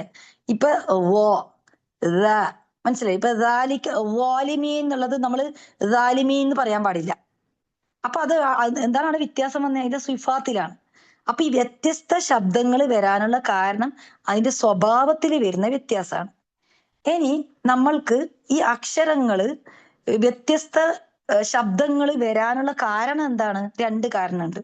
ഒന്നെന്താണ്? വ്യത്യസ്ത മഹ്റജായ കാരണത്താൽ ഒച്ചകൾ വ്യത്യാസം വരും അല്ലെ, ശബ്ദങ്ങൾ വ്യത്യാസം വരും. രണ്ടാമത്തത്, ഇനി മഹ്റജ് സെയിം ആയാലും എന്താണ്? അതിന്റെ സിഫാത്തിലുള്ള വ്യത്യാസം കൊണ്ടാണ് ഈ ഒരു നമ്മൾ കേൾക്കുന്ന സൗണ്ടുകളിൽ വ്യത്യാസം കാണുന്നത്. ഇനി നമുക്ക് സിഫാത്ത് പഠിക്കുമ്പോൾ കിട്ടുന്ന ഗുണങ്ങൾ നോക്കാം. ഫ്രൂട്ട്സ് എന്തൊക്കെയാണത്? ഒന്ന്, അക്ഷരങ്ങൾ കൂടുതൽ വ്യക്തതയോടെ ഉച്ചരിക്കാനും, അതായത് നമുക്ക് നല്ല ക്ലിയർ ആയിട്ട് അക്ഷരങ്ങൾ പറയാൻ കഴിയും. ഇപ്പൊ നമ്മളിപ്പോ ഇപ്പൊ മഹ്റജ് ഞാൻ കൊടുത്തിട്ടുണ്ട്, തോ തോ എല്ലാം തോ തോ കണ്ട അതിന്റെ തഫ്ഹീം എന്ന് പറഞ്ഞാൽ, നിങ്ങൾക്ക് അൺമ്യൂട്ട് ആകുന്നു ഓട്ടോമാറ്റിക് ആയിട്ട് നിങ്ങളതല്ലോ. ഞാൻ എത്ര നേരമായി അറിയാ മ്യൂട്ടാക്കുന്ന. അപ്പം നമ്മളിപ്പോ പറയുന്ന സമയത്ത് നമ്മൾ എന്താണ് അതിന്റെ തഫ്ഹീം ഒന്നും കൊടുത്തിട്ടുണ്ടാവൂല. മനസ്സിലായ? മഹ്റജ് കൊടുത്തു എന്ന് വിചാരിച്ചിട്ട് കറക്റ്റ് ആവണമെന്നില്ല. അപ്പൊ നമുക്ക് ക്ലിയർ ആവണമെന്നില്ല. അപ്പൊ എന്താണ് സിഫാത്ത് പഠിക്കുമ്പം നമ്മളോട് ഇപ്പൊ ടീച്ചർ പറയും നിങ്ങൾ അതിന്റെ തഫ്ഹീം കൊടുത്തത് പോരാ പോരാന്ന് പറയുമ്പോൾ നമുക്ക് മനസ്സിലാവും. ഓക്കെ ഓക്കെ, ഞാൻ കുറച്ചും കൂടി കൊടുക്കാനുണ്ട്. പോ ആ ഒരു എക്കോ സൗണ്ട് പോരാ, അങ്ങനെ നമ്മൾ അറിയും. അപ്പൊ നമുക്ക് വ്യക്തമായിട്ട് ഉച്ചരിക്കാൻ പറ്റും. പിന്നെ അനുകരണങ്ങൾ, ചില ആൾക്കാർ കേട്ടിട്ട് കാര്യങ്ങൾ കേട്ടിട്ട് അതേപോലെ ഓതും. കേൾക്കുന്ന ആൾക്കാർക്ക് അത് നല്ല ബ്യൂട്ടിഫുൾ ആയിട്ട് കേൾക്കുന്ന നല്ല ട്യൂൺ എല്ലാം സെയിം ആയിരിക്കും. പക്ഷെ ഈ നല്ല പാണ്ഡിത്യമുള്ള ആൾക്കാർക്ക് അതിൽ മനസ്സിലാവും അവര് വരുത്തിച്ച മിസ്റ്റേക്സ്. കാരണം മറ്റേയാളെ സെയിം അവർ അനുകരിക്കാൻ മാത്രമേ ചെയ്ത്, അവർ അറിഞ്ഞിട്ടില്ല എന്താന്നുള്ളത്. പിന്നെ സുക്കൂൻ അക്ഷരങ്ങളുടെ സമയത്തിലുള്ള വ്യത്യാസങ്ങൾ, ഇത് നമുക്ക് രണ്ട് സുക്കൂനെല്ലാം അടുപ്പിച്ചടിച്ച് വരുമ്പം ഇപ്പം എന്താണ് ഇപ്പൊ ഖദറിൽ ഓതുന്ന സമയത്ത് അംർ ഇങ്ങനെയല്ലോ ഓതും ലാസ്റ്റ്. അത് കാരണം മീമിന് സുക്കൂന്റെ ടൈം കൂടുതൽ തൊട്ട് റാക്ക് കുറച്ച്, രണ്ടും ഒരേ ടൈമാണ്. തവസുത്ത് ക്വാളിറ്റിയാണ്. ഒരേ ടൈം നമ്മൾ അമർ എന്നുള്ള രീതിയിൽ കൊടുക്കണം. അംർ ഇങ്ങനെ അധികം ആൾക്കാരും ഞാൻ ഖദർ ഓതുന്ന സമയം കേട്ടിട്ടുള്ളത്. അപ്പൊ ഇങ്ങനെ നമുക്ക് അതിന്റെ സമയ വ്യത്യാസങ്ങളുണ്ട് അക്ഷരങ്ങൾക്ക്. ചില സുക്കൂനി നമ്മൾ അവിടെ സമയം കൊടുക്കണോ, ചില ആൾക്കാർക്ക് തീരെ ഇഷ്ടമില്ല, അപ്പൊ നമ്മൾ അവരെ വിടണം. ചില ആൾക്കാർക്ക് ഒരു മിഡിൽ ടൈമിൽ നമ്മൾ കൊടുക്കണം. ഇതെല്ലാം നമുക്ക് മനസ്സിലാക്കാൻ സിഫാത്താണ് ഹെൽപ്പ് ചെയ്യാൻ. ഓക്കെ. രണ്ടാമത് നമുക്ക് മനസ്സിലാക്കാൻ എന്താണ്, അക്ഷരങ്ങളെ ശക്തി. ചില അക്ഷരങ്ങൾക്ക് നല്ല ശക്തി ഉണ്ടാവും. കുറേ ഒരു സിഫ എന്ന് പറഞ്ഞാൽ സിഫാത്ത് എന്നാ നമ്മൾ പറയുന്നത്, കുറേ സ്വഭാവം ഉണ്ട്. ചില ആൾക്കാർക്ക് സ്ട്രോങ് ആയിട്ടുള്ള മൂന്നും നാലെല്ലാം സിഫ ഉണ്ടാവും. അപ്പൊ അവരായിരിക്കും ശക്തിയിൽ മുൻതൂക്കം അവർക്കാ ഉണ്ടാകുക. ഇങ്ങനെ ശക്തിയുള്ള അക്ഷരങ്ങളെ നമുക്ക് മനസ്സിലാക്കാൻ പറ്റും. ഏതൊക്കെ അക്ഷരാണ് ശക്തി ഇല്ലാത്ത, ഏതൊക്കെയാണ് ദുർബലരെന്ന് നമുക്ക് മനസ്സിലാക്കാൻ പറ്റും. അങ്ങനെ അക്ഷരങ്ങളെ കാറ്റഗറൈസ് ചെയ്യാൻ നമുക്ക് കഴിയും. ഓക്കെ. ഇനി മൂന്നാമത്തെ ഇമ്പോർട്ടന്റ് ആയിട്ടുള്ള കാര്യം, സാധാരണ ആയിട്ടുള്ള ഒരു ഖുർആൻ ഓതുന്ന ആള് ഒരു നല്ലൊരു പാരായണക്കാരന് നമുക്ക് തിരിച്ചറിയാൻ പറ്റും. നമുക്ക് ഇതൊന്നും അറിയാതെ നമ്മൾ ട്യൂണ് മാത്രം നോക്കിയിട്ട് പോയിട്ട് അടിപൊളി ഖിറാത്ത് കേട്ട എന്താ കേട്ടിരുന്നോ എന്നെല്ലാം നമ്മൾ പറയും. അതേസമയം ട്യൂണൊന്നും ഇല്ലാണ്ട് ഒരാളെ അടിപൊളിയായിട്ട് സിഫാത്ത് മഖ്റജെല്ലാം ഓതിയാലും നമ്മളെ ശ്രദ്ധ ഇതിൽ പോവില്ല. കാരണം എന്തുകൊണ്ട് നമുക്കിത് അറിയില്ലാലോ. അപ്പൊ നമുക്ക് ആ വേർതിരിച്ചറിയാൻ മനസ്സിലാവും. പിന്നെ വരുന്നത് നമുക്ക് എന്താണ്, അതിൽ തന്നെ വരുന്ന ഒരു കാര്യം എന്താണ്, ലഹൻ ജലി അതായത് വലിയതും വലിയ തെറ്റുമുണ്ട്, ചെറിയ തെറ്റുമുണ്ട്. വലിയ തെറ്റ് ഹറാമ, വരുത്തിക്കാൻ പാടില്ല. ചെറിയ തെറ്റുകള് നമുക്കത് രണ്ടഭിപ്രായം ഉണ്ട്, ഹറാമെന്നും ഹറാമല്ല എന്നെല്ലാം പറയുന്നുണ്ട്. എന്നാലും നമുക്കത് അത് ഇല്ലാണ്ടാവും. ആ ചെറിയ തെറ്റ് പോലും നമുക്ക് ഇല്ലാണ്ട് ഓതാൻ പറ്റും സിഫാത്ത് പഠിച്ചു കഴിഞ്ഞാൽ. പിന്നെ വരുന്നതാണ് പ്രധാനപ്പെട്ട ഒരു കാര്യം, എന്താണ്, അള്ളാന്റെ പ്രീതി. അതിനെക്കാട്ടിയും വലുത് എന്താ നമുക്കുള്ളത്? അള്ളാന്റെ പ്രീതിയും തൃപ്തിയും നേടാൻ നമുക്ക് സഹായകം. അതെന്താന്ന് വെച്ചാൽ ഇപ്പൊ നമ്മളിപ്പോ പറഞ്ഞിട്ടുണ്ട്, രണ്ടിരട്ടി പ്രതിഫലം ഉണ്ട് എന്ത് തപ്പിത്തടഞ്ഞ് ഓതുന്ന ആൾക്കാർക്ക്. പക്ഷെ ഇങ്ങനെയുള്ള ആൾക്കാരെ പ്രതിഫലം എന്താണെന്നറിയാം, നമ്മൾ അത് നോക്കൂല. ഈ രണ്ടിരട്ടി പ്രതിഫലം നമ്മൾ ആ ഹദീസ് എല്ലാവർക്കും അറിയൂ. വേറൊരു കാര്യമുണ്ട്, മലക്കുകളെ പുണ്യാണ്. നമ്മൾ പെർഫെക്റ്റ് ആയിട്ട് മലക്കുകളെ പുണ്യം എന്ന് പറഞ്ഞാൽ സുബ്ഹാന, നമ്മൾ ആലോചിച്ച് നോക്കുക. അവര് എന്ന് പറഞ്ഞാൽ സുജൂദി തന്നെയുള്ള മലക്കുകളുണ്ട്, റുക്കോയിൽ തന്നെയുള്ള മലക്കുകളുണ്ട്. അള്ളാഹിനെ ആരാധിക്കാനല്ലാണ്ട് ഒന്നും അവർക്കറിയില്ല. അള്ളാഹ്ക്ക് അനുസരിക്കലേ അവർക്കറിയൂ. അതിന്റെ എതിരായിട്ട് അവർക്കില്ല ഒരു കാര്യം. നമ്മളെ സംബന്ധിച്ചെന്താണ്, നമ്മൾക്ക് ചെയ്യുകയും ചെയ്യാണ്ടിരിക്കാനുള്ള അല്ലെ, നമുക്ക് അള്ളാഹിനെ അനുസരിക്കാണ്ടിരിക്കാനുള്ള സ്വാതന്ത്ര്യം അള്ളാഹ് തന്നിട്ടുണ്ട്. ഈ ഒരു സ്വാതന്ത്ര്യത്തിൽ നിന്നാണ് നമ്മൾ ഇത് ചെയ്യുന്നത്.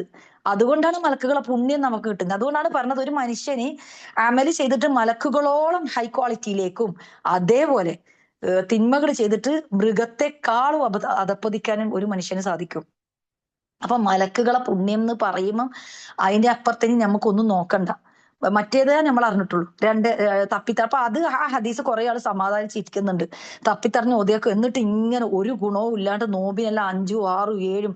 അള്ളാഹ്ക്ക് ക്വാണ്ടിറ്റി അല്ല ക്വാളിറ്റിയാ വേണ്ടേ അല്ലെ. കുറെ ഓതിയിട്ടിട്ട് എന്താ കാര്യം? അത് അള്ളാഹ് സ്വീകരിക്കൂല. ഖുർആനായിട്ട് അള്ളാഹ് സ്വീകരിക്കൂല. അത് സ്വീകരിക്കണമെങ്കിൽ ഡിമാൻഡ് ഉണ്ട്. എന്താ, അവരതിനു വേണ്ടി പരിശ്രമിക്കുന്നുണ്ട്, അവര് പഠിക്കാൻ ശ്രമിക്കുന്നുണ്ട്, അവർക്ക് പറ്റുന്നില്ല. അവർക്കറിയാം എനിക്കിതാ ഇതിന്റെ സിഫാത്ത് ഇത് ഇന്നതാണ് എനിക്കറിയാം, പക്ഷെ എനിക്ക് ഇത്രേ വരുന്നുള്ളൂ. ബോധിന്റെ എല്ലാം കാര്യത്തിൽ പല സ്റ്റുഡൻസിനും ഭയങ്കര സങ്കടമാണ്. എന്റെ ബോധം ശരിയാകുന്നില്ല.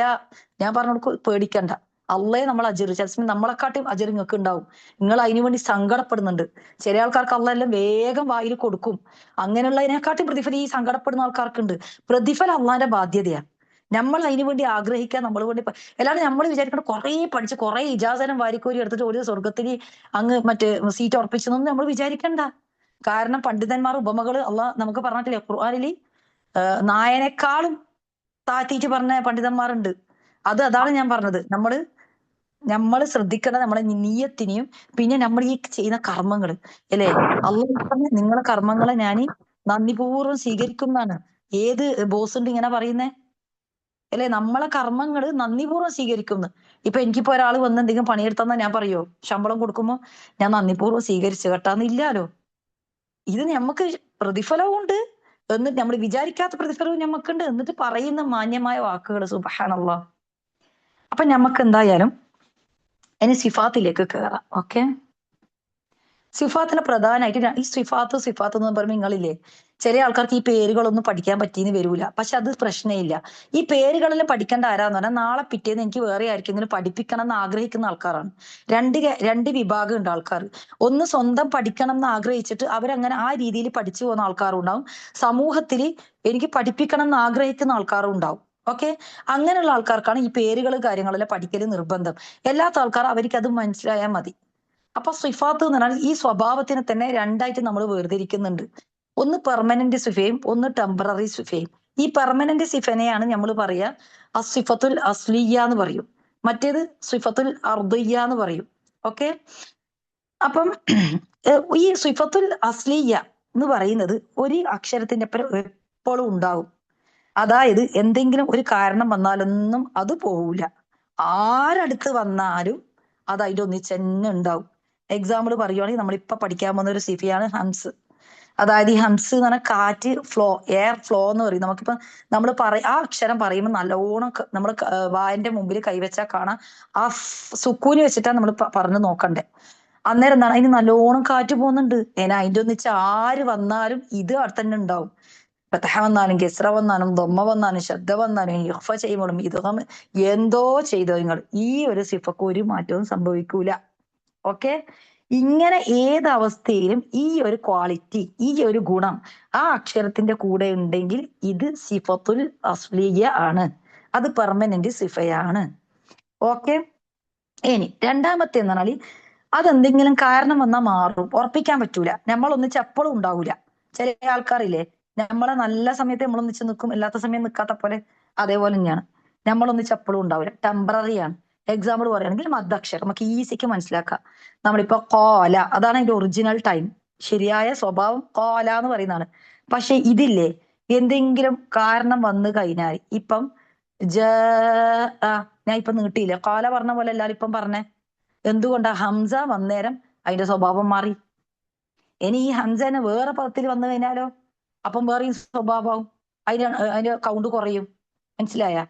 ഇങ്ങനെ മാറിക്കളിക്കുന്നതിനെയാണ് സിഫത്തുൽ. ഇപ്പൊ നൂൻ സാക്കിന ചില സമയം നമ്മൾ ഇദ്ഹാർ ചെയ്യുന്നില്ലേ, ന്യൂനിനെ ക്ലിയർ ആക്കും. എന്നാലോ ഈ ന്യൂനെ വേറെ അക്ഷരത്തിന് പരം എന്നാലും ന്യൂന് പറയും ഞാൻ വരുന്നില്ല, ക്ലിയർ ആവൂല. അത് എഖ്ഫിയായിട്ടോ അല്ലെങ്കിൽ ഇദ്ഗാമായിട്ടെല്ലാം മാറും, ന്യൂന് ക്ലിയർ ആവൂല. ഇതാണ് ടെമ്പററി സിഫ എന്ന് പറയുന്നത്. അപ്പം നമ്മൾ മനസ്സിലാക്കി എന്തൊക്കെ സിഫാത്ത് രണ്ട് രീതിയിലുണ്ട്. ഓക്കെ, ടെമ്പററി ഉണ്ട്, പെർമനന്റ് ഉണ്ട്. അത് അറബി മണി പഠിക്കുക, അസ്ലിയ അതുപോലെ അർദിയ. നമുക്കറിയാലോ ഒരേ മഖ്റജിൽ നിന്ന് വരുന്ന അക്ഷരങ്ങളുണ്ട് നമ്മൾ പറഞ്ഞിട്ടുണ്ട്. അതില് വ്യത്യസ്ത സ്വഭാവമുള്ള സിഫത്തുള്ള അക്ഷരങ്ങളും ഉണ്ട്. അതേപോലെ തന്നെ ഇനി വേറെ മഖ്റജിൽ നിന്ന് വരുന്ന അക്ഷരമായിരിക്കും. പക്ഷേ അങ്ങനെയുള്ള അക്ഷരങ്ങളായാലും അതിൽ സിഫത്ത് ഒരേപോലെ ആയിരിക്കും. അങ്ങനത്തെ അക്ഷരങ്ങൾ ഇപ്പൊ ഹ അതുപോലെ ഹ, ഈ രണ്ടക്ഷരങ്ങൾ ഇതിന്റെ സിഫലോ സെയിമാ. ലൈറ്റ് ലെറ്റർ ആണ്, അതുപോലെ അതിന് കാറ്റ് പോകും, ഇങ്ങനെയുള്ള എല്ലാ കാര്യങ്ങളും സെയിം ആണ്. മീമും ന്യൂനും ഉന്നുണ്ട്, ലൈറ്റ് ലെറ്റർ ആണ്, ഇങ്ങനെയുള്ള സിഫാത്തുകൾ നമ്മൾ നോക്കുമ്പോൾ അതെല്ലാം പഠിക്കും. അപ്പൊ എന്താണ് ഇതെല്ലാം അങ്ങനെ വേറെ വേറെ മഖ്റജായി എന്ന് വിചാരിച്ചിട്ട് സിഫാത്ത് വേറെ വേറെ ആണെന്നില്ല. വേറെ വേറെ മഖ്റജായാലും സിഫാത്ത് ഒരേപോലെ ആയിട്ടുള്ള സിഫാത്ത് ഉണ്ടാവും. ഇനി നമ്മൾ നോക്കാൻ പോകുന്നത് സിഫത്തിന്റെ എണ്ണാണ്. സിഫാത്തുകളുടെ എണ്ണത്തിൽ പണ്ഡിതന്മാർക്ക് അഭിപ്രായ വ്യത്യാസമുണ്ട്. ഓക്കെ, ഇമാം ഇബ്നുൽ ജസ്രി റഹിമഹുല്ലാ അദ്ദേഹത്തിന്റെ ത്വയ്യിബത്തുൻ നശർ എന്ന് പറഞ്ഞൊരു ഗ്രന്ഥമുണ്ട്. അതിൽ പറഞ്ഞത് 18 എന്നാണ്. ഓക്കെ, ഇനി വേറെ ചില മദ്ഹബുകളിൽ 14 എന്ന് പറയുന്നുണ്ട്, ചിലയിൽ 44ഓളം ഉണ്ട് എന്നുള്ള അഭിപ്രായവും ഉണ്ട്. ഇനി നമ്മൾ നോക്കാൻ പോകുന്നത് ഈ പെർമനന്റ് സിഫാണ്. ഓക്കെ, പെർമനന്റ് സിഫ എന്ന് പറഞ്ഞാൽ നമ്മൾ നേരത്തെ പറഞ്ഞിട്ടുണ്ടല്ലോ, ഇതുവരെ അക്ഷരത്തിന്റെ ഭാഗമാണ്. എന്ത് കാരണം വന്നാലും ഈ ഒരു സിഫ അതിനെ വിട്ടു പോകൂല.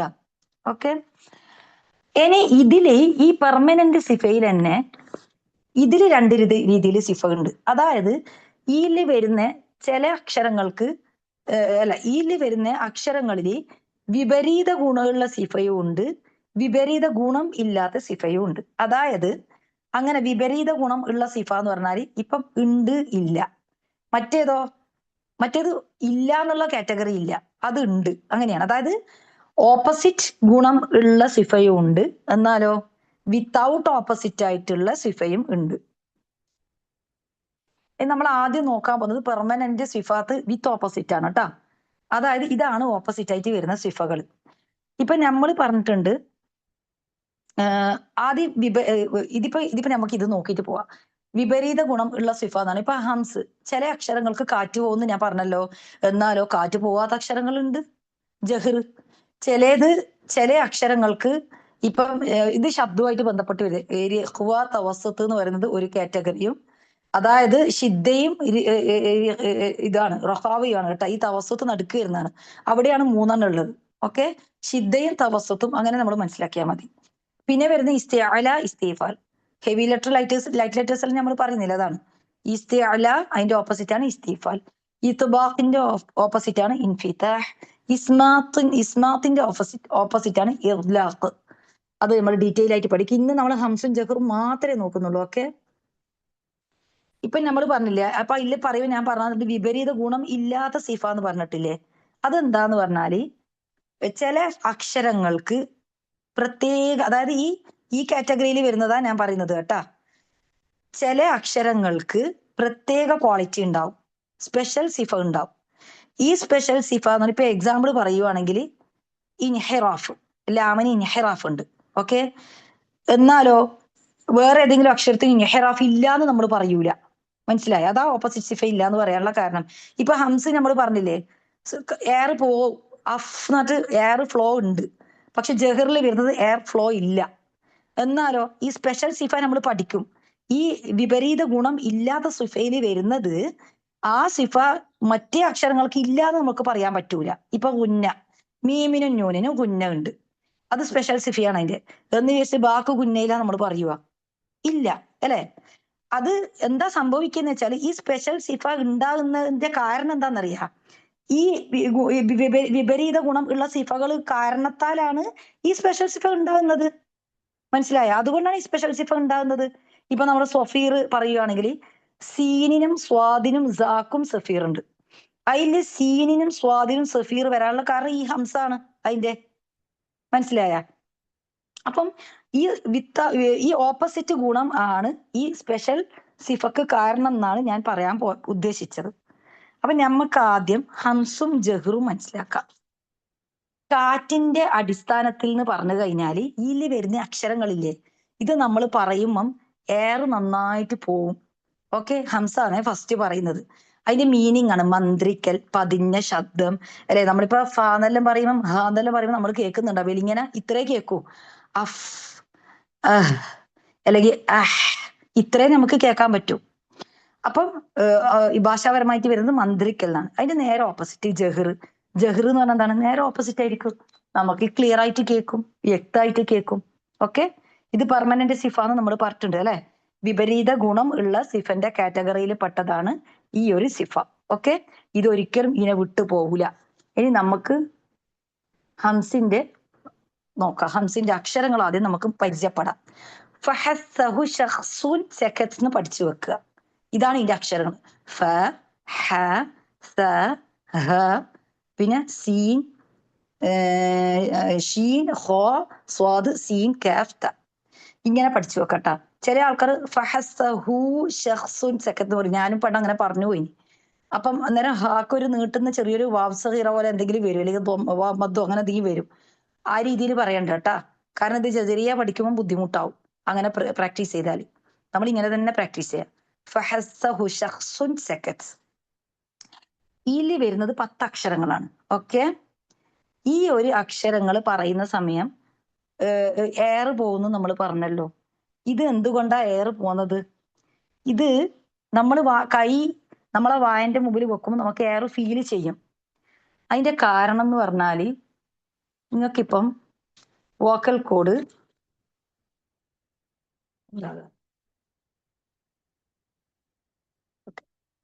ഇതാണ് vocal cord. Okay, vocal cord relax പൊസിഷനിലാണ് ഉണ്ടാവുക. അതായത് കംപ്ലീറ്റ് അടയൂല. കംപ്ലീറ്റ് അടയൂല എന്നല്ല, അത്യാവശ്യം ഓപ്പൺ ഉണ്ടാവും. അപ്പൊ നമ്മളെ ലങ്സിൽ നിന്ന് വരുന്ന എയറിന് സുഖമായിട്ട് പുറത്തേക്ക് പോകാൻ കഴിയും. എന്തുകൊണ്ടാണ് അങ്ങനെ സംഭവിക്കുന്നത്?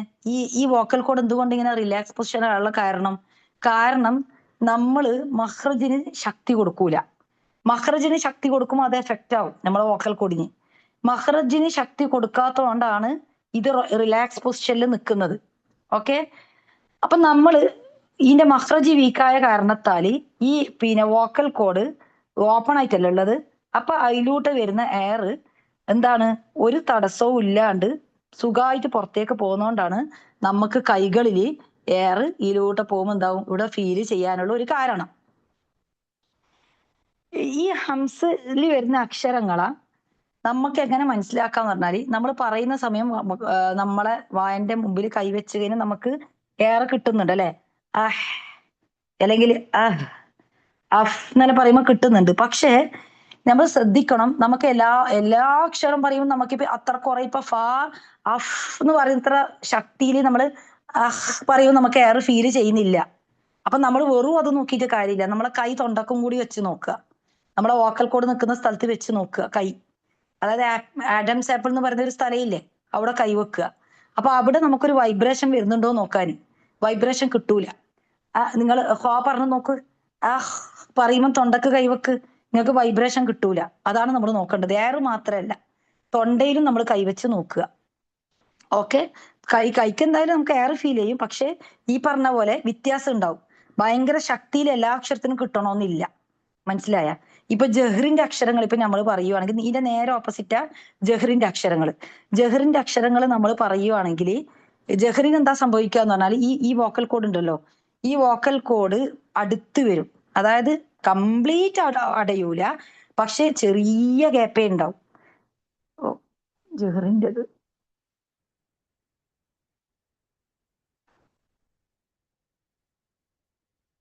ജഹ്റിൻ്റെത് പറയുമ്പോൾ നമുക്കെന്ന് വെച്ചാല് വോക്കൽ കോഡ് അടുത്ത് നിൽക്കുന്നതുകൊണ്ട് തന്നെ അത്രക്ക് ഈസി ആയിട്ട് ആയിരിക്കൂല. ചിത്രം കാണുന്നത് വോക്കൽ കോഡ് ഉണ്ട് ഈ ഒരു രീതിയിലാണ് ഉണ്ടാകുക. അപ്പോന്ന് വെച്ചാൽ നമുക്ക് വിചാരിക്കുന്നത് പോലെ എയർ പോണമെന്നില്ല.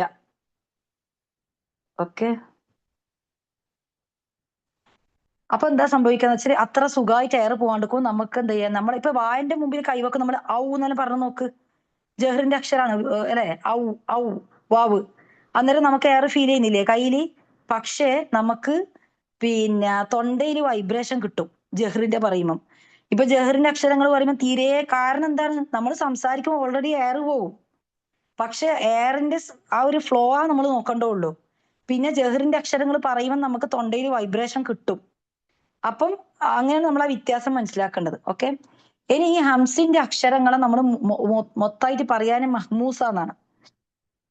ഈ ഒരു സിഫ വീക്ക്നെസ് ആണ് കൊടുക്കുക, ശക്തി ഇല്ലാത്തതാണ്. അപ്പൊ ജഹ്ർ എന്തായിരിക്കും? ശക്തിയുള്ള സിഫയാണ്. നമ്മൾ പറഞ്ഞിട്ടില്ലേ അക്ഷരത്തിന്റെ ശക്തി നമുക്ക് മനസ്സിലാക്കാൻ സാധിക്കുന്നു.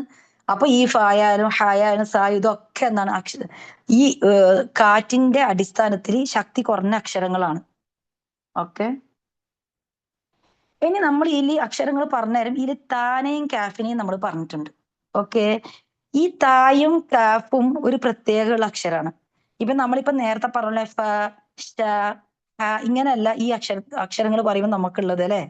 ഈ അക്ഷരത്തിന്റെ പ്രത്യേകത എന്താന്ന് പറഞ്ഞു കഴിഞ്ഞാല് ഈ അക്ഷരങ്ങൾക്ക് വേറൊരു സിഫുണ്ട്. ഇപ്പൊ മറ്റുള്ള അക്ഷരങ്ങള് നമ്മളിപ്പോ ഷിദ്ദ എന്നുള്ളൊരു സിഫ ഈ താക്കട് ഷിദ്ദ പഠിക്കുമ്പോൾ മനസ്സിലാവും കേട്ടാ. ഷിദ്ദ എന്ന് പറഞ്ഞു കഴിഞ്ഞാല് ഇപ്പൊ നമ്മളെ വോക്കൽ കോഡ് ഇപ്പൊ താ പറയുന്ന സമയം വോക്കൽ കോഡ് നേരത്തെ ഹംസിന് പറഞ്ഞ പോലെ വോക്കൽ കോഡ് റിലാക്സ് പൊസിഷൻ തന്നെയാണ്. എന്നിട്ട് എയർ ഇടത്തേക്ക് വരുമ്പോൾ നേരത്തെ പറഞ്ഞ അക്ഷരങ്ങളെ പോലെയല്ല ഇവിടെ സംഭവിച്ചത്. ഇവിടെ കണ്ട ബ്ലോക്കായി. അപ്പൊ ഇവിടെ സംഭവിച്ചത് ഷിദ്ദയാണ്. മറ്റേ അക്ഷരങ്ങൾക്കെല്ലാം എന്താണ്, റൊഹാവയാണ്. അപ്പൊ ആടാന്ന് വെച്ചാൽ ബ്ലോക്ക് ഇല്ല അക്ഷരങ്ങൾക്ക് പറയുമ്പോൾ. പക്ഷെ ഇവിടെ മഹ്റജ് ബ്ലോക്ക് ആയേരം ഈ എയറും ഇവിടുന്ന് വന്ന എയറും സൗണ്ടും എല്ലാം കൂടിയിട്ട് എന്തായി, ഇവിടെ ബ്ലോക്ക് ആയിട്ട് നിൽക്കും. ഓക്കെ, ഇപ്പൊ കാഫ് കാണിക്കുമ്പോൾ നിങ്ങൾക്ക് മനസ്സിലാവും. കാഫ് കണ്ടാ, ഇവിടെ എല്ലാം കൂടി ബ്ലോക്ക് ആയിട്ട് നിന്ന്. അപ്പൊ നമ്മള് ഇതിപ്പം കാഫിന്, കാരണം ഇതിന്റെ മഹ്റജാണ് കാരണം അല്ലെ. കാഫിന്റെ മഹ്റജിന് വേണ്ടിയിട്ട് നമ്മള് മഹ്റജുകൾ പഠിച്ചതല്ലേ, നമ്മുടെ അണ്ണാക്കിലെ സോഫ്റ്റിന്റെയും ഹാർഡിന്റെയും ഇടയിൽ കൊണ്ടുപോയിട്ട് നാവിനെ വെച്ച്, ഓക്കെ, നാവിന്റെ ബാക്ക് സൈഡ് കൊണ്ടുപോയിട്ട് വെച്ച് വെച്ചേരം ഇവിടുന്ന് വന്ന് ഇപ്പൊ റിലാക്സ് പൊസിഷനിലുള്ള ഇതാണ് മഹ്റജാണ്. നേരെ തന്നെ വന്ന് കാറ്റും സൗണ്ടും എല്ലാം ബ്ലോക്ക് ആയിട്ട് നിന്നിട്ടുണ്ട്. എന്നേരം എന്താ സംഭവിക്കുക, നമ്മൾ അച്ച് എന്ന് പറഞ്ഞു നോക്കുക. അച്ച് എന്ന് പറയുമ്പോൾ കണ്ട പ്രത്യേക ഒരു സൗണ്ട് മറ്റുള്ളതിന് കൊടുക്കുന്ന പോലെ അല്ല. നമ്മൾ കാഫും തായും ഒതുമ്പ സമയം പറയലില്ലേ, ഹംസ് കൊടുക്കുക. ബാക്കിയുള്ളതിനൊന്നും പ്രത്യേകിച്ച് നമുക്കത് പറയേണ്ടി വരൂല. അക് അക്. ഇവിടാന്ന് പറഞ്ഞു കഴിഞ്ഞാൽ നമ്മളിപ്പം മഹ്റജ് ഇളക്കുന്ന സമയം ഫസ്റ്റ് പുറത്തേക്ക് പോകേണ്ടത് എന്തായിരിക്കണം? ശക്തിയുള്ള സിഫിയായിരിക്കണം, ഷിദ്ദയായിരിക്കണം. അപ്പം മഹ്റജ് നമ്മളിനി സെപ്പറേറ്റ് ചെയ്യുന്നു കേട്ടാ. കാരണം ഇത് ബ്ലോക്കായി. ഇനി അക്ഷരത്തിന് പുറത്തു പോകണമെങ്കിൽ നമുക്ക് സെപ്പറേറ്റ് ചെയ്യാണ്ട് രക്ഷയില്ല. അക് എന്ന് പറയുന്ന സമയത്ത് ആദ്യം തന്നെ അക് അക് എന്നിട്ട് ഏറിനെ പുറത്തു വിടാൻ പാടില്ല. അന്നേരം എന്താണ് കാരണം? ഹംസ് വീക്കാണ്, ഷിദ്ദക്ക് ഭയങ്കര സ്ട്രോങ് ആണ്. അപ്പൊ ശക്തിയുള്ള ആളെയാണ് ആദ്യം പുറത്തു വിടണ്ടേ. അക്. അങ്ങനെ പറയുമ്പോ എന്താണ്? അങ്ങനെ പറയുമ്പോൾ എന്ത് സംഭവിക്കും? ആദ്യം നമ്മൾ ഷിദ്ദനെ പുറത്ത് വിട്ട് ബാക്കിൽ നമ്മൾ എന്ത് ചെയ്ത് ഈ ഹംസിന്റെ ക്വാളിറ്റി പുറത്തു പോകും. എന്നാലും നമ്മൾ കാഫിന്റെ സിഫ ചോദിച്ചാല് ഹംസ് എന്ന് തന്നെയാ പറയാന്. അതായത് കാറ്റുമായിട്ട് ബന്ധപ്പെട്ട സിഫ ചോദിച്ചാല് അതിപ്പോ കാ കീ കൂന്ന് നമ്മൾ പറയുമ്പം ഖ ഖീ ഖു മുതഹരിക്കയിൽ എന്താ സംഭവിക്കുക? ഇവിടെ ചില ആൾക്കാർ അങ്ങനെ പറയും, ഖ ഖീ ഖു. അങ്ങനെ പറയാൻ പാടില്ല. നേരത്തെ സംഭവിച്ച പോലെ വോക്കൽ കോഡ് റിലാക്സ് പൊസിഷനിലാണ്. എയറും സൗണ്ടും ഇവിടെ വന്ന് നിന്ന് എല്ലാം അടഞ്ഞ് മഖ്റജ് ബ്ലോക്കായി.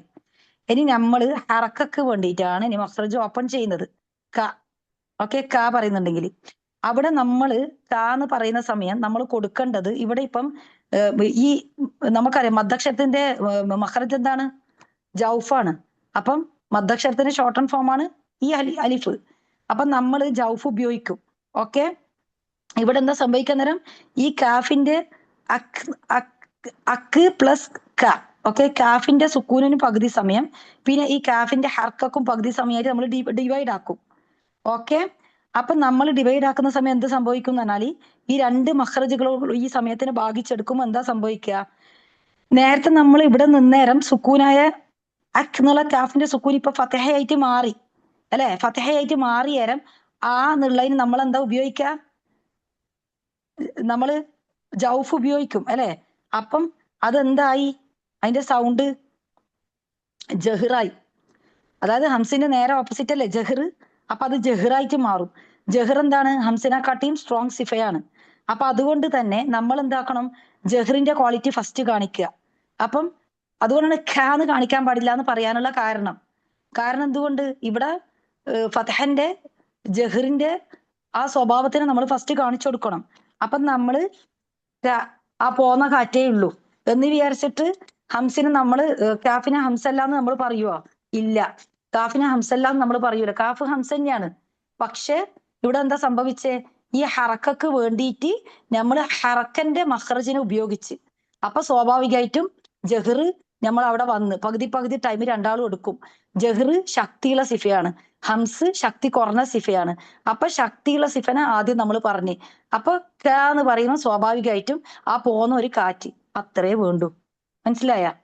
അതായത് നമ്മൾ ഒരിക്കലും വീക്ക് ക്വാളിറ്റി ഉള്ള ഹംസിന്റെ സിഫനെ കാണിക്കാൻ വേണ്ടിയിട്ട് സ്ട്രോങ് ആയ സിഫകള അത് ഷിദ്ദയായാലും അതുപോലെ ജഹിറിനെ ആയാലും കാണിക്കാണ്ടിരിക്കാൻ പാടില്ല. അതിനെ കുറച്ച് കാണിക്കാൻ പാടില്ല എന്നാണ് പറയുന്നത്. മനസ്സിലായ? അതുകൊണ്ട് ക കീ കു അത്രേ വേണ്ടു. ത തീ തു അത്രേ വേണ്ടു. അല്ലാണ്ട് ഥ തീ തു ഖ ഖീ ഖു അല്ലെങ്കിൽ അഖ് അഖ് ഇങ്ങനെ പറയണ്ടെന്നാ പറയുന്നത്. ഇനി ജഹിർ.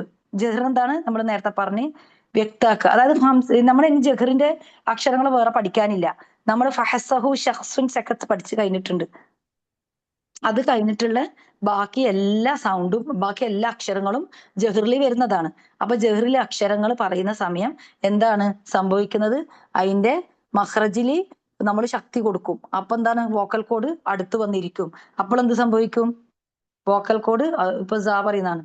വോക്കൽ കോഡ് അടുത്ത് വന്നിരിക്കുമ്പോൾ നമുക്ക് എന്താ ഇവിടെ വൈബ്രേഷൻ ഫീൽ ചെയ്യും. എന്നാലോ നമ്മൾ തീരെ എയർ പോവില്ല എന്ന് പറയാൻ പാടില്ല. എയർ ബ്ലോക്ക് ആകുന്നെന്ന് പറയാൻ പാടില്ല. എയർ ഫ്ലോ കുറവ് എന്നേ നമുക്ക് പറയേണ്ടത്. സീൻ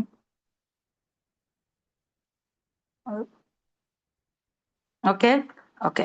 ഇത് കണ്ട സീന് പറയുമ്പോൾ മഹ്റജ് പിന്നെ സീൻ പറയുമ്പോഴുള്ള പിന്നെ വോക്കൽ കോഡും ജാ പറയുമ്പോൾ വോക്കൽ കോഡും നോക്കിയാട്ടെ. ഇത് വോക്കൽ കോഡിന് ഇത് ഇങ്ങനെ വരാനുള്ള കാരണം നമ്മൾ മഹ്റജിന് ശക്തി കൊടുക്കുന്നില്ല. അപ്പൊ വോക്കൽ കോഡ് ഓപ്പൺ ആണ്. ഓപ്പൺ എന്ന് പറഞ്ഞാൽ ഭയങ്കര ഓപ്പൺ അല്ല, റിലാക്സ് പൊസിഷൻ എന്ന് മനസ്സിലാക്കി വെക്കുക. ഓക്കെ. അന്നേരം എയർ സുഖമായിട്ട് പുറത്തേക്ക് പോവും. പിന്നെ നമുക്ക് ഫ്ലോ അനുഭവപ്പെടും കയ്യില്. പറയുമ്പം ഈ ഒരു ചെറിയൊരു ഗ്യാപ്പിലൂടെ കുറച്ച് ബുദ്ധിമുട്ടിയിട്ട് തന്നെയാണ് പോകുന്നത്. അതുകൊണ്ടാണ് നമുക്ക് ഇവിടെ വൈബ്രേഷൻ അറിയുന്നത്. പക്ഷെ നമുക്ക് എയർ ഒരു ലിമിറ്റ് ആയിട്ടായിരിക്കും, എയർ ഫ്ലോ ഇല്ല എന്ന് മനസ്സിലാക്കിയാൽ മതി. ഓക്കെ. ഇതാണ് നമ്മൾക്ക് സിഫാത്തിന് ഹംസും ജഹ്റും ഇപ്പൊ നിങ്ങൾ പഠിച്ചു കഴിഞ്ഞ്. എന്തുകൊണ്ട് കാഖി കൂന്നാക്കുന്നത് നിങ്ങൾ പഠിച്ചു കഴിഞ്ഞ്. കാഫിന്റെയും താന്റെയും പ്രത്യേകത നിങ്ങൾ പഠിച്ചു കഴിഞ്ഞ്. ഓക്കെ. ഇനി പിന്നെ വീക്ക് ലെറ്റേഴ്സ് ഏതാ നിങ്ങൾക്ക് മനസ്സിലായി. ഫഹസു ഷഖ്സുൻ സക്കത്ത് വീക്ക് ലെറ്റേഴ്സ് ആണ്. ബാക്കിയെല്ലാം സ്ട്രോങ് ലെറ്റർ, അതായത് പ്ലസ് പോയിന്റ്. ബാക്കിയുള്ള അക്ഷരങ്ങൾക്ക് പ്ലസ് പോയിന്റ് ആണ് നമ്മൾ മനസ്സിലാക്കി കഴിഞ്ഞു. അതായത് കാറ്റുമായിട്ട് ബന്ധപ്പെട്ട് എന്ത് ചോദ്യം ചോദിച്ചാലും നിങ്ങൾക്ക് ഉത്തരം കിട്ടും എന്ന് ഞാൻ പ്രതീക്ഷിക്കുന്നു. ഓക്കെ. അങ്ങനെയല്ലേ? നിങ്ങൾക്ക് എല്ലാവർക്കും മനസ്സിലായില്ലേ? മനസ്സിലായിനെ? ചാറ്റ് ബോക്സിൽ ഇട്ടോ, ഇല്ലെങ്കിൽ നിങ്ങൾ മൈക്ക് ഓപ്പൺ ചെയ്തിട്ട് പറഞ്ഞോ. ഹംസ് ജഹർ എന്താ നിങ്ങൾക്ക് മനസ്സിലായ? ഇല്ലേ? ഓക്കെ. അൽഹംദുലില്ലാ. അതെ. ഇനി നിങ്ങൾക്ക് എന്തെങ്കിലും ഡൗട്ട് ഉണ്ടെങ്കിൽ നിങ്ങൾ ഹംസും ജഹറും മാത്രം ഇപ്പൊ നോക്കിയാൽ മതി, വേറെ ഒന്നും നോക്കണ്ട. അതിൽ ഷിദ്ദനെല്ലാം ഞാൻ പറഞ്ഞു തന്നിട്ടുണ്ട്. അത് നമ്മൾ നെക്സ്റ്റ് ക്ലാസ്സിൽ പഠിക്കും ഷിദ്ദെല്ലാം. അപ്പൊ കുറച്ചും കൂടി ക്ലാരിറ്റി നിങ്ങൾക്ക് കിട്ടും. ഇപ്പൊ നിങ്ങൾ ജസ്റ്റ് ഇത്ര മാത്രം ഹംസും ജഹറും മാത്രം നോക്കുക. കാരണം അത് നോക്കിക്കഴിഞ്ഞാലുള്ള ഗുണം, നിങ്ങൾ ജഹറിൽ വരുന്ന അക്ഷരങ്ങളെ ശ്രദ്ധിക്കും. അതുപോലെ തന്നെ ഹംസിലുള്ള കാഫിനെയും താനെയും നിങ്ങൾ ശ്രദ്ധിക്കും.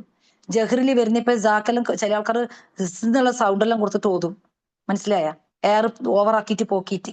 അപ്പൊ നമ്മൾ ജഹറിലുള്ള അക്ഷരങ്ങളെ നമ്മൾ മനസ്സിലാക്കി, ഹംസിലുള്ള അക്ഷരങ്ങളെ നമ്മൾ മനസ്സിലാക്കി, കാഫിനും താക്കും എന്താ സംഭവിച്ചത് നമ്മൾ മനസ്സിലാക്കി, എന്തുകൊണ്ട് എയർ കുറവ് ജഹറിന്റെ അക്ഷരങ്ങൾക്ക് നമ്മൾ പഠിച്ചു വെച്ച്, എന്തുകൊണ്ട് എയർ കൂടുതൽ പോകുന്നത് മറ്റേ അക്ഷരങ്ങൾക്കും. ഇനി നമ്മൾ രണ്ടിനെയും വ്യത്യാസങ്ങൾ മനസ്സിലാക്കാൻ നമുക്ക് വൈബ്രേഷൻ കിട്ടുന്നു നമുക്ക് മനസ്സിലായി. കാരണം എല്ലാ അക്ഷരങ്ങൾക്കും കാറ്റ് നമുക്ക് സംശയം വരും. എന്താ ഔ എന്നെല്ലാം പറഞ്ഞ് നമ്മൾ കാറ്റ് നല്ലോണം പോകുന്നുണ്ടല്ലോ, ഖാന കട്ടിയും. അപ്പൊ നമ്മൾ തൊണ്ടക്ക് കൈവെക്കും. അതെ, തൊണ്ടക്ക് വൈബ്രേഷൻ കിട്ടുന്നില്ല. അപ്പൊ അതിന്റെ അർത്ഥം എന്താണ്? എയർ ഫ്ലോ ഉണ്ട്. ഓക്കെ. നമുക്ക് ചില സമയം അതിന്റെ ഒരു കയ്യിൽ ഫീൽ ചെയ്യൽ കുറവായിരിക്കും ചില അക്ഷരങ്ങൾക്ക്. ഇങ്ങനെയല്ലാണ് നമ്മൾ മനസ്സിലാക്കേണ്ടത്. അപ്പൊ ബാറക്കല്ലാഹു ഫീക്കും ഇൻഷാ അള്ളാഹ്. എന്തെങ്കിലും തെറ്റുകുറ്റങ്ങൾ ഉണ്ടെങ്കിൽ റഹ്മാനായ റബ്ബ് പുറത്ത് മാപ്പാക്കി തരട്ടെ. നമ്മളിൽ നിന്ന് അള്ളാഹു താല ഏറ്റവും നല്ല നിലയിൽ സ്വീകരിക്കട്ടെ. നമ്മുടെ സമയത്തിൽ അള്ളാഹു താല ബർക്കത്ത് തരട്ടെ. നാളെ മീസാന്റെ കനന്തൂന്ന് ആമലാക്കിയിട്ട് റബ്ബ് നമുക്കിത് നിശ്ചയിച്ച് തരട്ടെ ഇൻഷാ അള്ളാഹ്. ഇനി നമുക്ക് നെക്സ്റ്റ് ക്ലാസ്സിൽ നെക്സ്റ്റ് സിഫ പഠിക്കാം. ഓക്കെ. അപ്പൊ നമുക്ക് വൈൻഡപ്പ് ചെയ്യാം കേട്ടോ ഇൻഷാ അള്ളാഹ്.